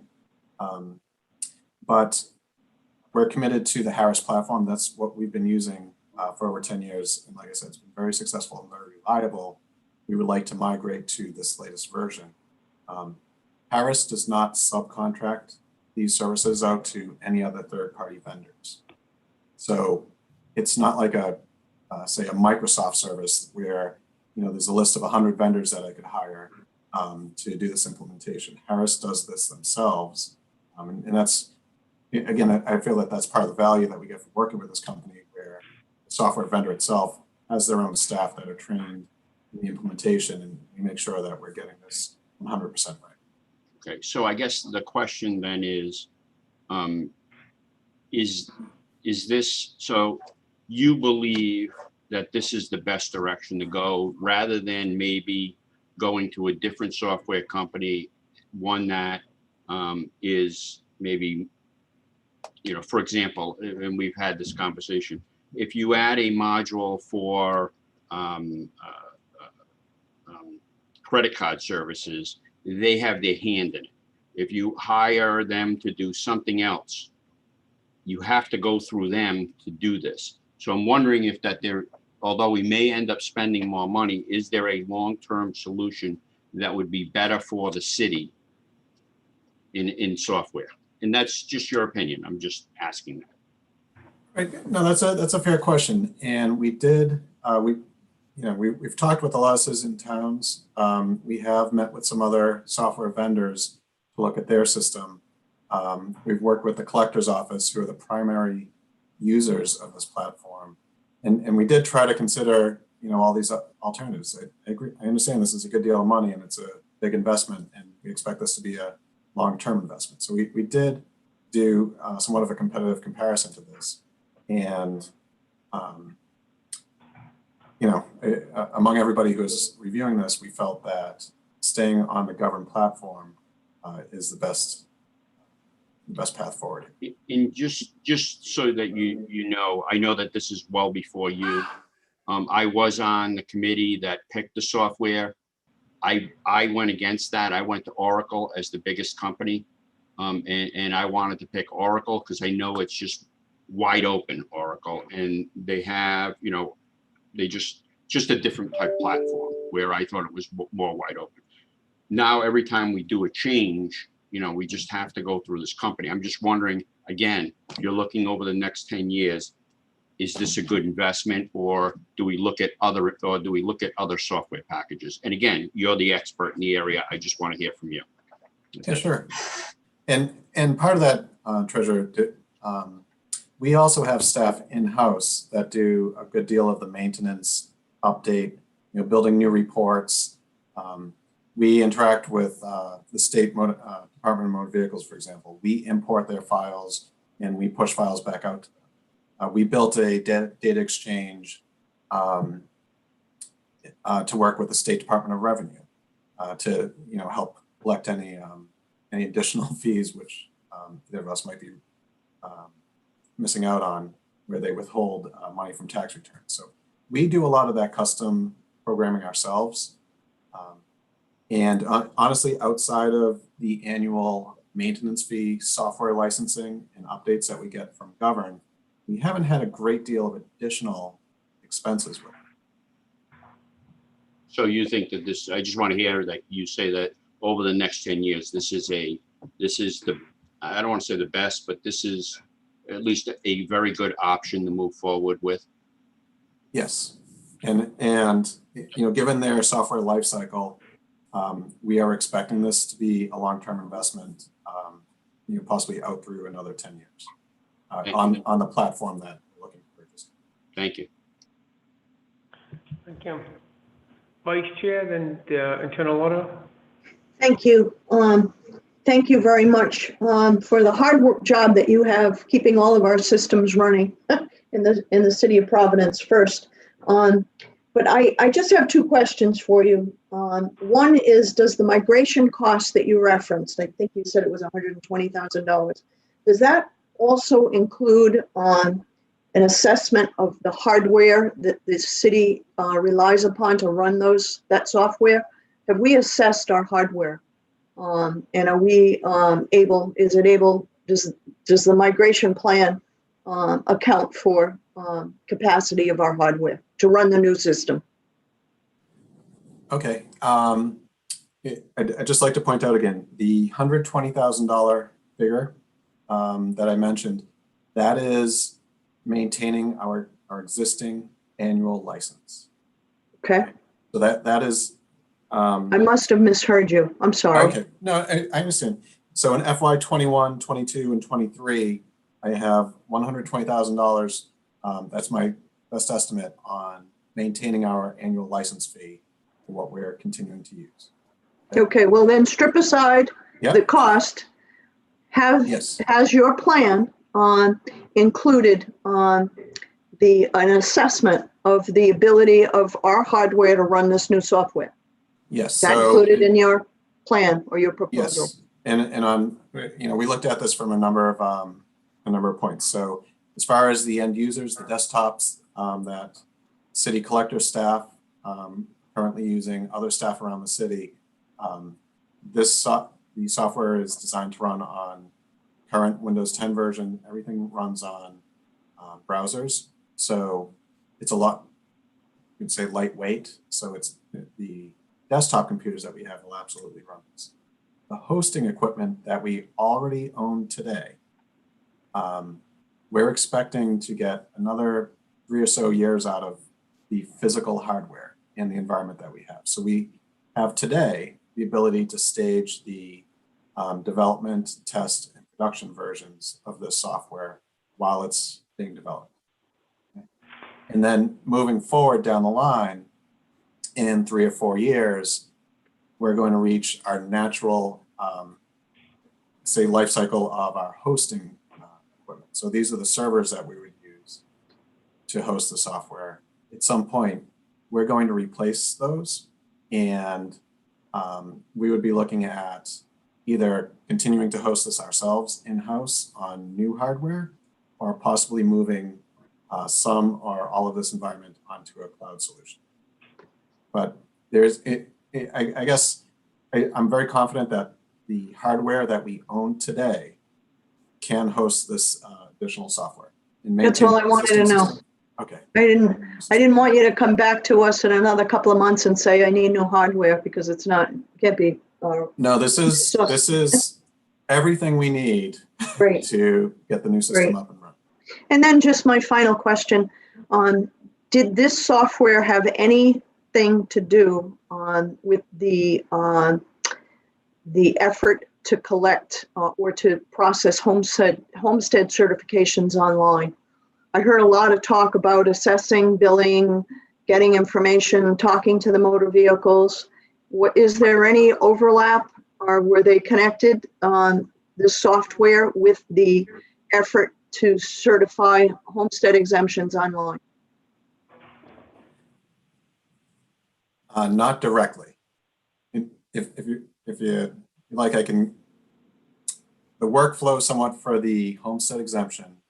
There's an online application that we've built where people, fill out the form, provide their information, attach any documentation they have. They submit that.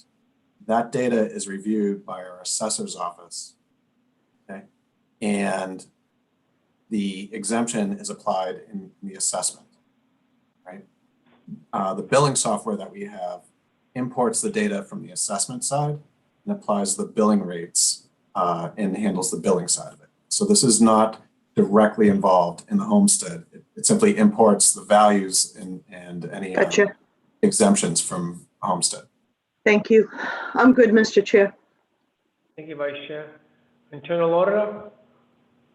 Hi, Jim. One quick question. Sure. If we were to bid out for another software to do the same things, how much would it cost for a new software? So going back, and the treasurer brought up this point as well. We have looked into other systems, and as I mentioned, we've spoken to other cities and towns of a similar size and number of parcels, number of vehicles that we have. And the competitive costs that we're hearing from what the cities and towns actually paid, not necessarily from the software vendors who are giving us some estimates. Those are well over $1 million to replace just what we have in kind.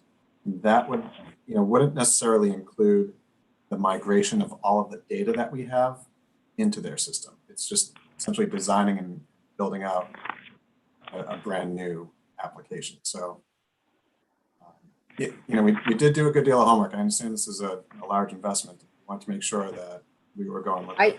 I just want to make sure that the $1 million investment we're doing is good, which you say it is, and that if we were to replace the software, it might cost $4 or $5 million. So therefore, it is obviously financially good at this point. Is that how much the software goes? Do you know how much it was? Well, we were looking at the $1 to $2 million price range for an implementation of a new system, or purchase of a new system, plus the additional work to migrate all of our existing tax history and payment data into a new system, into that platform. So there would be a good deal of consulting services that would go along with that, moving to a different platform. Okay, so this is a financial savings versus a whole new company. Yes. Right? Okay, thank you. Thank you. With that, we have a motion to recommend approval and forward it back to the Board of Conscience and Supplies. So moved. Second. Vice Chair, second, like Field, discussion, all in favor? Aye. Thank you all. Next Thank item, you. I'd like to, it's getting late. Thank you, Mr. Severa. Be well, be safe, and you and your family, of course. Thank you. It is getting late in the hour, so we're gonna do a little expediting here. I'd like to take up items 9 through 12 at the same time and then swear the individuals in, and then we can go from there. Motion to take item number 9 through 12. So at the moved. same- Second. Vice Chair, second by Councilman Taylor, discussion, all in favor? Aye. Motion carries. Mr. Clerk, could you, Madam Clerk, can you read items 9 through 12 and then to swear the 4 individuals in? Number 9, communication from His Honor the Mayor dated December 10th, 2020, informing the honorable members of the City Council that pursuant to Sections 302B and 1103 of the Providence Home Rule Charter of 1980 as amended and Public Law, Chapter 45-50, Sections 1 through 31, passed in 1987, he is this day reappointing Patricia LaSalle of 49 Gallatin Street, Providence, Rhode Island, 02907, as a member of the Human Relations Commission for a term to expire on January 31st, 2024, and respectfully submit the same for your approval. Number 10, communication from His Honor the Mayor dated December 10th, 2020, informing the honorable members of the City Council that pursuant to Sections 302B and 1103 of the Providence Home Rule Charter of 1980 as amended in Public Law, Chapter 45-50, Sections 1 through 31, passed in 1987, he is this day reappointing Maria Montero of 218 Home Avenue, Providence, Rhode Island, 02908, as a member of the Human Relations Commission for a term to expire on January 31st, 2024, and respectfully submit the same for your approval.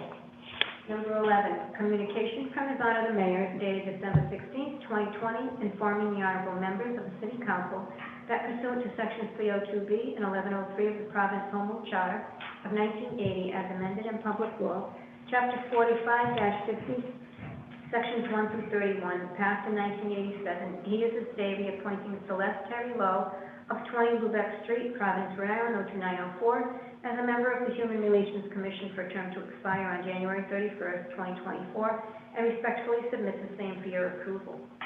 Number 12, communication from His Honor the Mayor, dated January 6, 2021, informing the honorable members of the City Council that pursuant to Section 302B and 1103 of the Providence Municipal Code of 1980, as amended in Public Law, Chapter 45-50, Sections 1 through 31, passed in 1987, he is to stay appointing Lerone Myrick of 12 Eagle Street, Providence, Rhode Island, 02908, as a member of the Human Relations Commission for a term to expire on January 31st, 2024, and respectfully submit the same for your approval. Thank you, Madam Clerk.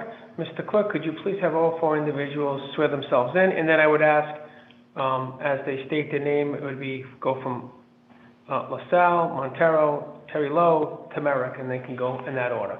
Mr. Clerk. Could you all please raise your right hand? Do you swear under penalty of perjury that the testimony you're about to give is the truth, the whole truth, and nothing but the truth to help you God? Yes. Yes. Yes. Yes. And just state your name, Ms. LaSalle, and where you live, et cetera. Hi, Patricia LaSalle, Chair. I live in Providence, 49 Gallatin Street, 02907. Welcome. Ms. Montero. Maria Montero, Commission Member, Thank 218 Home Ave, Providence, Rhode Island, 02908. Thank you. Welcome. Ms. Terry Lowe. Celeste Terry Lowe, address is 20 Lubick Street, Providence, Rhode Island, 02904. Thank you. And Mr. Merrick. Lerone Myrick, address is 12 Eagle Street, apartment 404, Providence, Rhode Island, 02908. Well, welcome all four of you folks. Thank you very much. We have two more in the back if you'd like. I'm sorry, we're in the middle. 1 second. I know we got two more. Hang on. Let me conduct so we can keep rolling along. First of all, thank you all for attending. I appreciate it. Hopefully you're all doing well. Hopefully your family's doing well. It looks like we have three, of course, who are looking to get reappointed, and we have Mr. Merrick, who would like to join our band of merry people on this great day. So if you could, I'll start with, of course, Ms. LaSalle, then Ms. Montero, and Ms. Terry Lowe, to go in that order, and then you can tell us a little bit about yourselves and why you want to get reappointed and what you'd like to try to achieve, if that's okay. And then we'll leave Mr. Merrick for last, if that's okay, sir. All right, thank you very much. Sure. Ms. LaSalle, you have the mic. Thank you so much. I kindly thank the commission, for the council for this opportunity to be appointed for my third term. At this moment, I would like to share some highlights of PHRC's accomplishments since the appointment of my last term. And I will begin with 2018, and I'll go through this very quickly as I understand that it's getting late. So in 2018, we had a year of transition. We hired a new executive director for PHRC. We created a new MOU with the Rhode Island State Commission on Human Rights. I'm sorry, I don't hear you, sir. I was doing some housekeeping measure with Mr. Clerk, just to kind of make sure him and I were in. I saw your lips move. You have the mic, and we are being attentive. Thank you. Thank you. I'll continue. Okay, and in 2018, we created a new organization process and developed a comprehensive outreach plan related to rights in public education. Some of the initiatives our outreach plan included were funneling information that focused on the minority and business-owned enterprise program and the Providence Municipal ID Service Program. Also in 2018, our outreach plan also focused on the Providence's cultural heritage celebrations and flag raisings. Moving along to 2019, PHRC created a language access toolkit. The toolkit contains information for government and city employees to help tear down language barriers and create more access. Information in the toolkit included how to request translation services and how to request translation equipment. Also in 2019, we proactively worked on mapping out the complaint intake and enforcement process related to source of income. PHRC received training on housing discrimination from the South Coast Fair Housing of Rhode Island. In addition to that, the commission has had lengthy conversations to continue on the action steps and what they would look like if the source of income bill is passed at the city level and not at the state level. What would our support look like? Also in 19, we worked on expanding financial inclusion through Bank On Roundtable, which focused on multi-marginalized populations in Providence having limited access to banking services and credit. PHRC convened a Bank On coalition with banks, local banks, who A, agreed to accept IDPVD as a viable form of identification to open an account. B, to offer no-fee checking and saving products that align with National Bank On standards. And C, offer first-time or second chance credit products to consumers.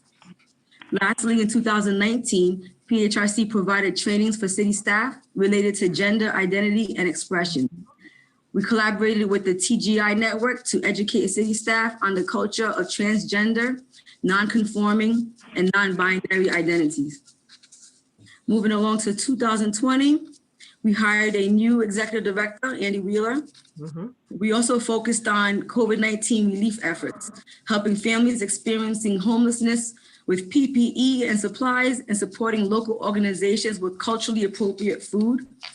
Two organizations we supported were Higher Ground International and Hasbro's Children's Hospital.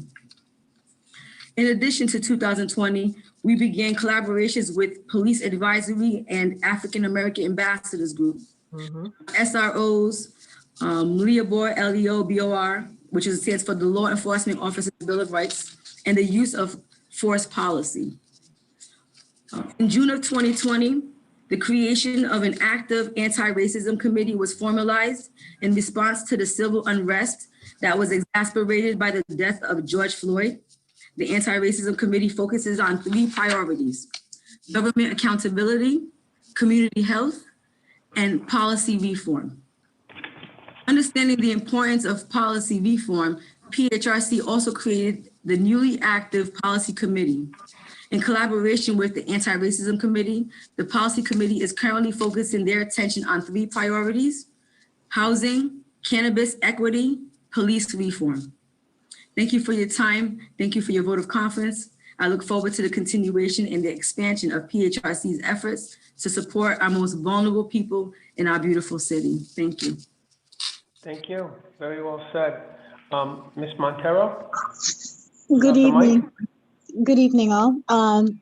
So Commissioner LaSalle has gone through the list of what we've done and what we're focusing on. I'm just going to talk about why I'm interested in being reappointed. And it's just to say that I've been a resident of Providence since 1977. And it's been a place that I love, enjoy, recommend to others. And I want to give back. And I do that through my work with PHRC and all the other community organizations through which I belong. And that's the reason why I'm looking to be reappointed. It's treated me well. I want to give back tenfold what I've received from Providence. Thank you, Ms. Montero. Ms. Terry Lowe? You have the mic. Good evening. I'm going to discuss about why I would like to be reappointed. So one of the pleasures I had the pleasure of being the first chair of the Providence Equal Pay Task Force, in which we looked at transparency and equity within human resources, best practices, and the purchasing process. From that, I also worked as an advisor to PLE, Parents Leading Equity in Education, another organization working with Rhode Island Coalition of Black Women as their political chair.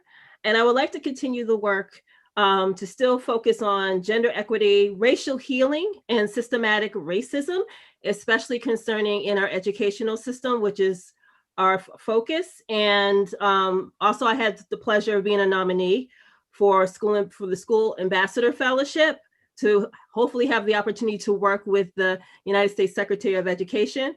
And I would like to use that resource and to help to better our city and our schools as well. Great. Thank you. Very well. Very well done. Mr. Merrick, you will be the new person. And I know you are also am I reading that? You're the executive director, the director of the training school, is that right? Yes, the training school and probation. Yes, sir. Well, that's a very difficult job. I commend you on that. It's, Thank you. it's tough, you're trying to help a lot, you're trying to help, the young folks and trying to get them hopefully back on the right path, right? So I give you a lot of credit for that, I don't even know you, but I think that's admirable, just to let you know. I think it's, so I'm sorry, you have the mic, sir. Okay, now I appreciate the kind words and thank you. I'm surrounded by an all-star cast with my work at the training school and probation, so pretty much they just make me look, they make me look good, so they do a good job, so I appreciate it. But I would have asked to go first had I known I was going to be in front of all these excellent folks in front of me. I was hearing everybody speak about their accolades and contributions, so it just lets me know I got some pretty big shoes to fill. But like anything, I'm always ready for the task. I'm just want to serve this board. This one I've been in 21 years working for multiple state agencies and this is my second state. As you probably can tell, me being on here, one of the few people without an accent that I'm not from here. I came to the city about 3 years ago, 2.5 years ago, by way of Ohio. So, but while I was in Ohio, I did a lot of various roles in the criminal justice world, such as juvenile justice, as well as adult justice as well. I've also have about 30 years plus just of experience serving in various roles, doing community service work. I also found out that some of my dear friends, PJ Fox, one of the ones, he's a member of here, and then I get to work with LaJuan, and then many others. So I get to come in and just serve and do my work. And I see Tyrell as well.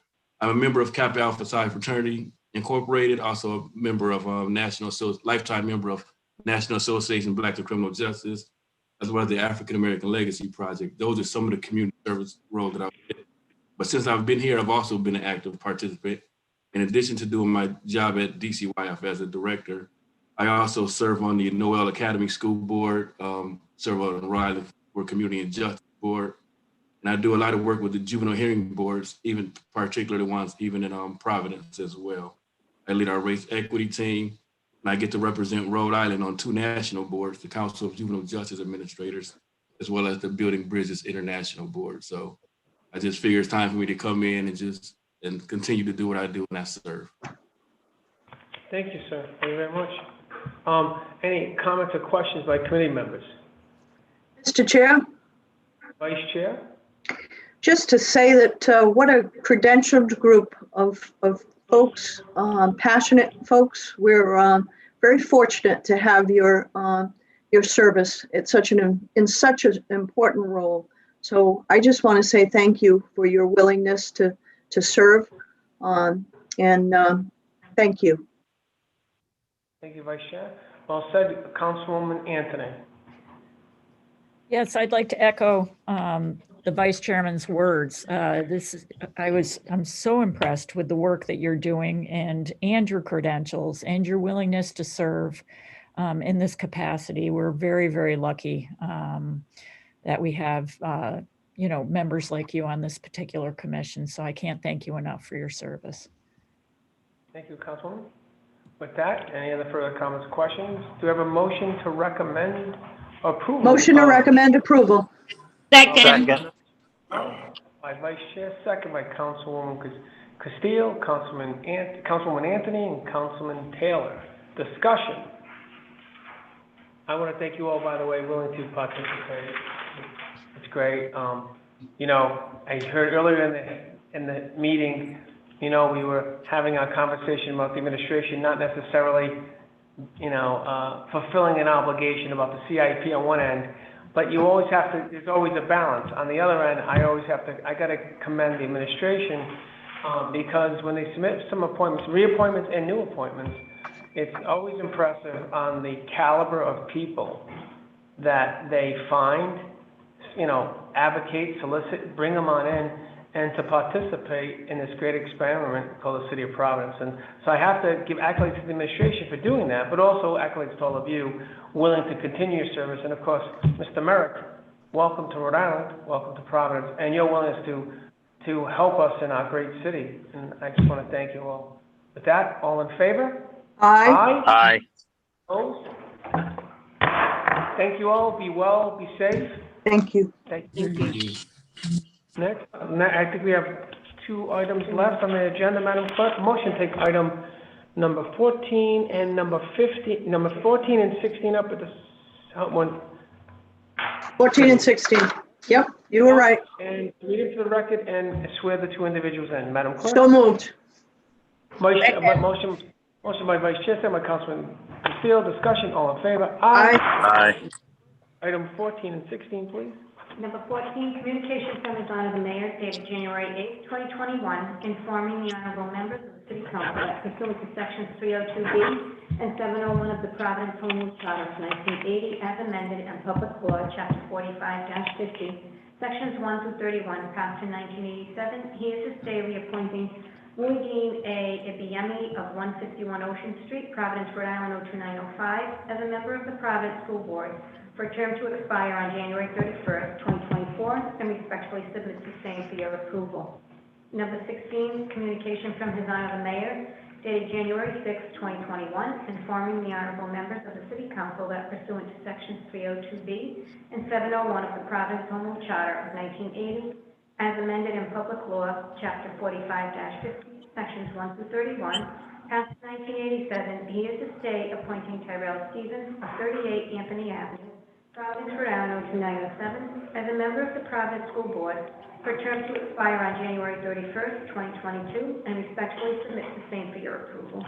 Mr. Clerk, could you swear Mr. Ibiemi and Mr. Stevens and swear them in, and we can go from there. Do you gentlemen please raise your right hand? Do you swear under the penalty of perjury that the testimony you're about to give is the truth, the whole truth, and nothing but the truth, so help you God? Yes. I guess yes, both. Mr. Ibiemi, you are muted, sir. Okay. Yes. Great. Can you hear me now? Thank you. Yes. Yes, thank you both.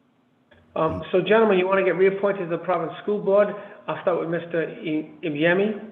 And Yes, first, Mr. Stevens, maybe you can tell us a little bit about, what's it been like and why you want to get reappointed to the school board again, and then Mr. Stevens can take it from there. Mr. Ibiemi, you have the mic, sir. Thank you very much, Mr. Chairman, and the members of the council. Good evening, everyone. My name is Dean Ibiemi. I am a long-time resident of Rhode Island. I moved to Providence 23 years ago. I'm a parent of 2 children in the public school at Classical. My background is in finance and education, and I was first appointed in the board in January of 2015. Majorly, in addition to those services rendered by my colleagues who have said what the school board does, I serve on the finance committee, and I think I bring to bear my experience in finance because I wear like a lot of hats. I was a college professor back in Nigeria where I came from, and I work as a financial analyst for State Street Bank. And also, I'm also a student. So I'm doing my PhD right now, which I hope to just after completion, go back to the education because of my passion for education. Throughout my service in the finance committee, in addition to the other work that we do, I'm always about financial responsibilities. So what I do majorly is to make sure that for every dollar that is spent, there's justification for it. There's accountability for it.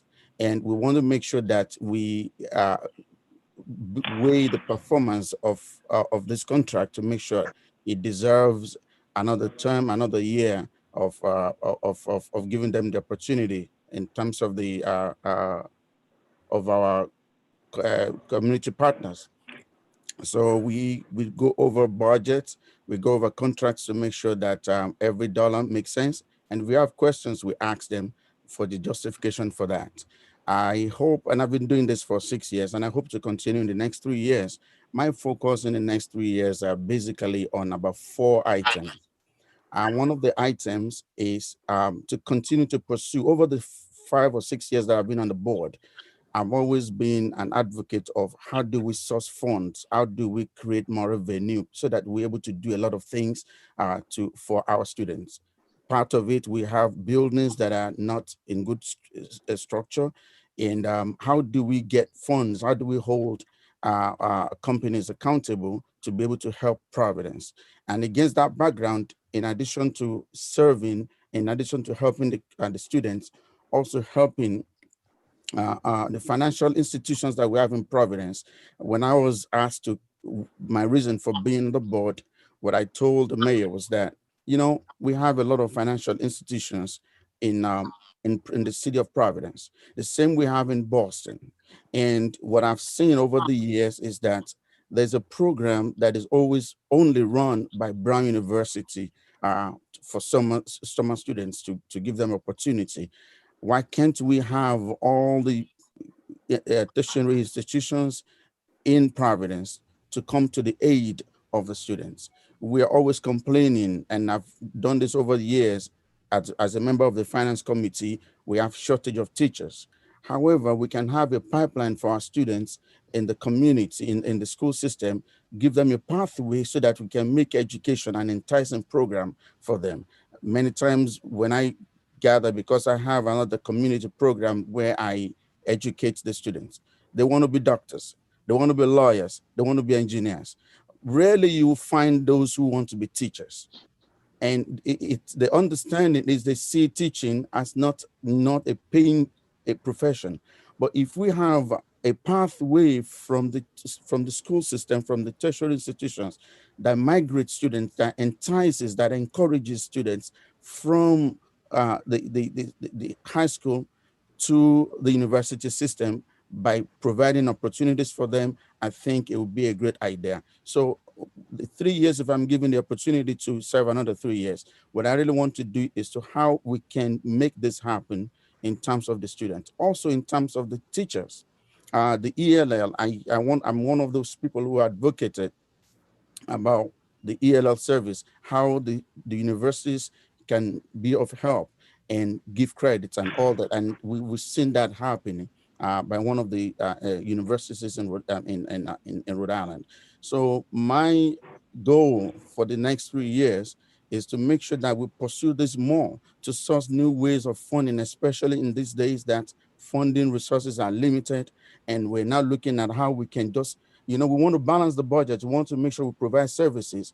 And we want to make sure there's no way we can provide quality services without jeopardizing the interest of the students. So how we want to do that, that is what I really want to focus on. The last of the piece that I think it will be of importance is I look at New York, I look at Boston. There is a course that is called financial literacy. There is nowhere in the Providence school system that financial literacy is offered. And that is why our students, when they go ahead and make decisions, financial decisions, they make the wrong decisions. They take credit cards when they're not even supposed to take it. They're not aware of it. But how about we including financial literacy as part of the curriculum in the school system that will give them what they need, not only for the school period, but for the rest of the year, of their life. Holding them, how to balance books, how to be able to, add and subtract in terms of accounting. I think this is going to be a beautiful thing that will prepare our students for the future to come. So I appreciate the opportunity to have served these years, and I have always used my accounting and education background to do the best I can. And I pledge that if I'm given an opportunity to serve further, that is what I will continue to do. Thank you very much for your time. Thank you, sir. Well said. Mr. Stevens, How are you doing, by the way? No problem. You have the mic. Welcome. And it looks like you're going to be, this should be your first time to be appointed. Is that correct? Yes, sir. So why don't you just tell us a little bit, why you would like to get appointed? And it seems to me, I presume, through your exuberance and personality, you're going to bring a lot of energy to the school board, which I think is a good thing, by the way. So you have the mic. Thank you for that. Thank you. I'm beyond thankful and grateful to be here. Both time is my time. I thought you guys forgot about me, but I'm excited to be here. I really am. And, I'll just give a little bit of background. I'm born and raised here in Providence, attended Providence Public Schools, and have a family of a background where they are community-led. Michael Stevens is the recreation director. That is my uncle. And then my mother works for the Recreation Center, West End Recreation Center. So I have a background of community. I've also attended a business school called Year at Rhode Island, where I received my business operations certificate. And just thankful for that. Also, I work at Kent County Hospital. I work in patient access when I'm working with patients and working with people most of the time. And that's what I do. Now I'll go to the education portion. I served on the Superintendent's Youth Council. I've also spoken in front of RIDE on pathways as it pertains to the way we go about our education, about college credits for our young people, community development, finance, college credits. Spoke in front of RIDE on that several of times when Bob Wagner was the commissioner. And I just really want to join because communication is key. We need to be able to communicate with the community. We need to be able to communicate with our teachers, with our principals, with our young people in particular. And me personally, what I do, I go to the source. I go to the schools and see exactly what's going on. And I went to the school recently. I'm not going to say what school, but I went to a school recently and they said that there hasn't been a bunch of communication, that they don't know what the vision is as it pertains to RIDE and the state takeover. They just don't know. Teachers don't know. Principals don't know. They're just lost right now. And I want to be able to provide that communication. I want to be able to provide that support for our young people. Our young people need it. And we have to be able to put our young people in the best position as possible. And one thing I always see that a lot of people, they always try to jump into the classroom. They always try to say, oh, what can we do to make the classroom better? We first need to go back to the bulletin board. We first need to ensure that our young people are getting to school when schools are fully open. And once they're in schools, we need to make sure they're out of the hallways in the classrooms. And then once we do that, let's have a productive conversation as it pertains to the way the classroom is functioning. We need to go back to bulletin board. We need to be able to find resources. Our students is walking in snow. I'm talking about when there is school going on. Our young people are walking in the snow, walking in the rain, walking in the cold, don't have bus passes to get to school. And I'm talking particularly to high school. We need to be able to best support them. And I want to be that support piece. I want to be able to support our young people. And it's very important. And I've been on so many different meetings as it pertains to the commissioner having to show up. And every time she was supposed to show up, we just haven't seen her. And that doesn't sit right with me. So we need to be able to really, really find the root cause as it pertains to that. And there was and I also lead is under the African American Ambassadors Group under Mayor Law's administration. I'm also the chairman of the Youth Voice Group, where I lead the Youth Voice, called the Community Lead. And like I said, there's just tons of things that's going on. And I think one of the main things we need to do is communicate, but not only communicate with the teachers and the administrators and district-wide, we need to communicate with our young people. We need to involve our young people in change and policy makings. We need to be able to involve them. And that's why I'm here, to fill that gap and fill that void that the community has been missing. And I'm just beyond thankful, grateful, and blessed to be here. And let's see what happens. Let's see what happens. But thank you guys on today. Thank you. Well, I have to tell you something. Your exuberance and energy is well received, and I think it's gonna be an excellent addition to the Providence School Board. I'll tell you, very impressive. Thank you. And for such a young person who and you're very you're spot on. I just let you know that very. And of course, Mr. Yemi, you're also too, sir, but you got the two ends of the candle, but. Your exuberance and passion is there too, also, by the way, which is very impressive too. So I want to mention that to you. I think the fact that you're talking about the finances of the school department, the finances, what's going on, that type of thinking is what the school department needs, and what the school and the kids deserve. So that's really refreshing to hear. So I want to thank you on that. With that, I'm going to say Vice Chair. Then we have Councilwoman Anthony, then Councilman Espinal. Vice Chair? I second your thoughts. I got so excited just listening to the two of you. First with Mr. Bemi with his finance background. I got so excited. I have a finance background, and everything you said was right on the money. Right down to teaching financial literacy at an early age. It is so critical. But I really enjoyed hearing from you, and we are absolutely blessed to have someone of your caliber and with your enthusiasm on this very, very important board. And Mr. Stevens, I closed my eyes and I thought I was listening to our recreation director at times, and then I opened my eyes and I saw a different person, but you certainly bring the same level of enthusiasm and passion for our youngsters. So thank you both for your interest. Dean, thank you for your service. And Mr. Stevens, thank you for wanting to step forward. Thank you for doing what you already do. And I can see great things ahead with both of you on that board. So thank you. Thank you very much. Councilwoman Anthony.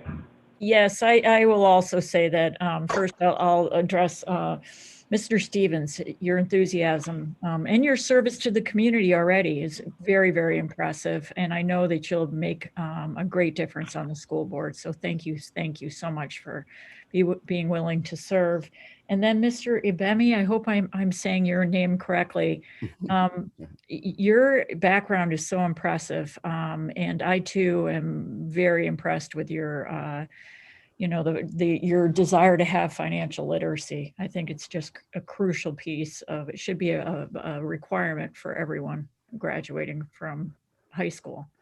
But my question to you, I just had a particular question, and when you deliberate over the budget, I'm just wondering if you get a very detailed budget from a very detailed budget as to what's going on in order to review. The reason I'm asking is because we have not received, as a city council or as a finance committee, any kind of detailed budget from the school department. And so I just was wondering if you have received one and whether you deliberate over that. Thank you so much, Councilwoman. What we usually do when we go over the budget's prepared by the finance director. And one of the things that I see over the years in reviewing the budgets, I want to be able to compare what is called, look at variances. At the point in time, I think about 3 years ago or 4 years ago, when we had the budget, I wanted to be able to, I asked them to include a column in those budgets that actually highlights what at this point in time last year, what was the situation. And so if we're looking at what is happening this year, we want to be able to make comparisons of those budgets. We review budgets, we review monthly reports that is presented to us at the finance committee on a monthly basis. And the basis for doing that is to be able to make a comparison.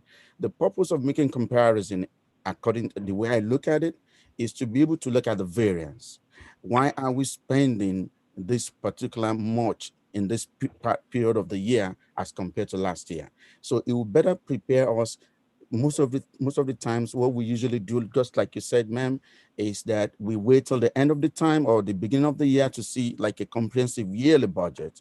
But if we're able to look at it as time goes on, like on a monthly basis, we'll be able to compare and look at what are the variances, where are we off, what are we looking at. And I emphasize that at the finance committee because sometimes I chair the meetings with Ms. Nina Pandey, who is the chairman of the finance committee. But what I've seen is that over the years, there has been changes made in terms of the budget they present to us.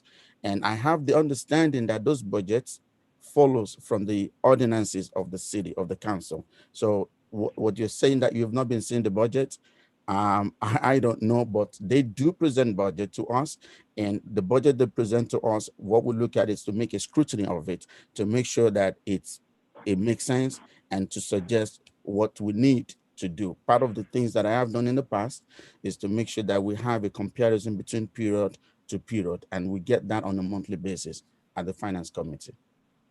Thank you so much. You're welcome. Thank you, Councilman.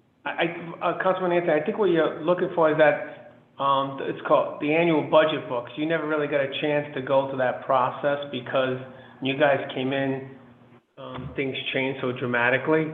But the city council would have received actually the budget book, which would have all the detail of the school department.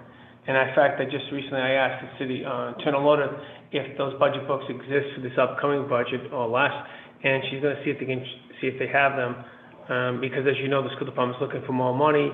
They are running a surplus, the school department on one end, they're also looking for more money on the other end, and yet they don't seem to want to provide the budget, the simple budget book. So to the internal auditor, so hopefully we can at least get that, at least, so when the council makes its decision, at least you have some idea where the money that you're giving to the school department is going. So we plan on bringing the school department in, the next couple of weeks. Hopefully they can present in detail what's going on over there. So I want to let you know, Councilman Antoinette, that is coming. Thank you. No problem. Councilman Espinal? You have the mic, sir? Thank you, Mr. Chairman and dear colleagues. Mr. Chairman, I think you may have saved the best for last, because after a 2.5-hour meeting, to hear the energy from Mr. Stevens, it's really unbelievable. Thank you so much. To see the and energy and knowledge and energy that he displays to bring to the school board, along with the experience of Mr. Center, Ms. Garcia, and Mr. Idemi, which I'm honored to have as a constituent on Ocean Street. Thank you so much for your time dedicated to our school department and for showing interest of going back there. We really appreciate it. That and the group of gentlemen and lady that you was introduced to in the Human Relations Commission. I think that city has a bright future. We're putting the right people in the right place, and that it can only get better for us. So I'm very happy to support the nominations that have been before us tonight. Thank you, Mr. Chairman. Thank you, Councilman Espinal. Councilwoman LaFortune. Thank you, Chair. Thank you, Mr. Abiyemi. But I do have to, you've been through this process in the past, and this is Ms. Stevens' first time. And one of the things that students have been advocating for, because I've worked with like PSU, Arise, and other student groups throughout the city, is having that youth voice and a youth representative on the school board. So I think this is really big that the school finally has someone who is working with them, who's going to elevate the youth voice, is going to bring the youth issues to the table. So I am just so honored and so proud that you are that person who has chosen to do that. You have been doing such a remarkable job in leading the youth group within the African-American, the mayor's African-American group, and just your advocacy and your commitment is superb. So just thank you for taking on this role, and hopefully it will inspire other young people to pursue it as well. So thank you for being a role model for our young folks. So thank you. Well said, Councilwoman. Well said. So with no other further comments or questions, do we have a motion to recommend? An enthusiastic motion to recommend approval. Second. Vice Chair makes that motion, second by Councilwoman Castillo, Councilwoman Anthony, and Councilman Taylor. Discussion? All in favor? Aye. Thank you both very much, by the way. And once again, I compliment the administration for reappointing you, and of course, finding Mr. Stevens, which is a wonderful breath of fresh air, and I think it's going to be a wonderful addition to the school board. With that said, I think we have a last item. Can we have a motion to continue item 17, please? Motion to continue item 17, Mr. Chair. Second. Like that, second by Councilwoman Castillo, Councilman Taylor. Discussion, all in favor? Aye. Aye. Motion to adjourn. Second. Second by Councilman Taylor, Councilman Castillo. Enthusiastic second. Discussion, all in favor? Aye. Thank you all this evening. Be well, be safe. Thank you, Mr. Chair.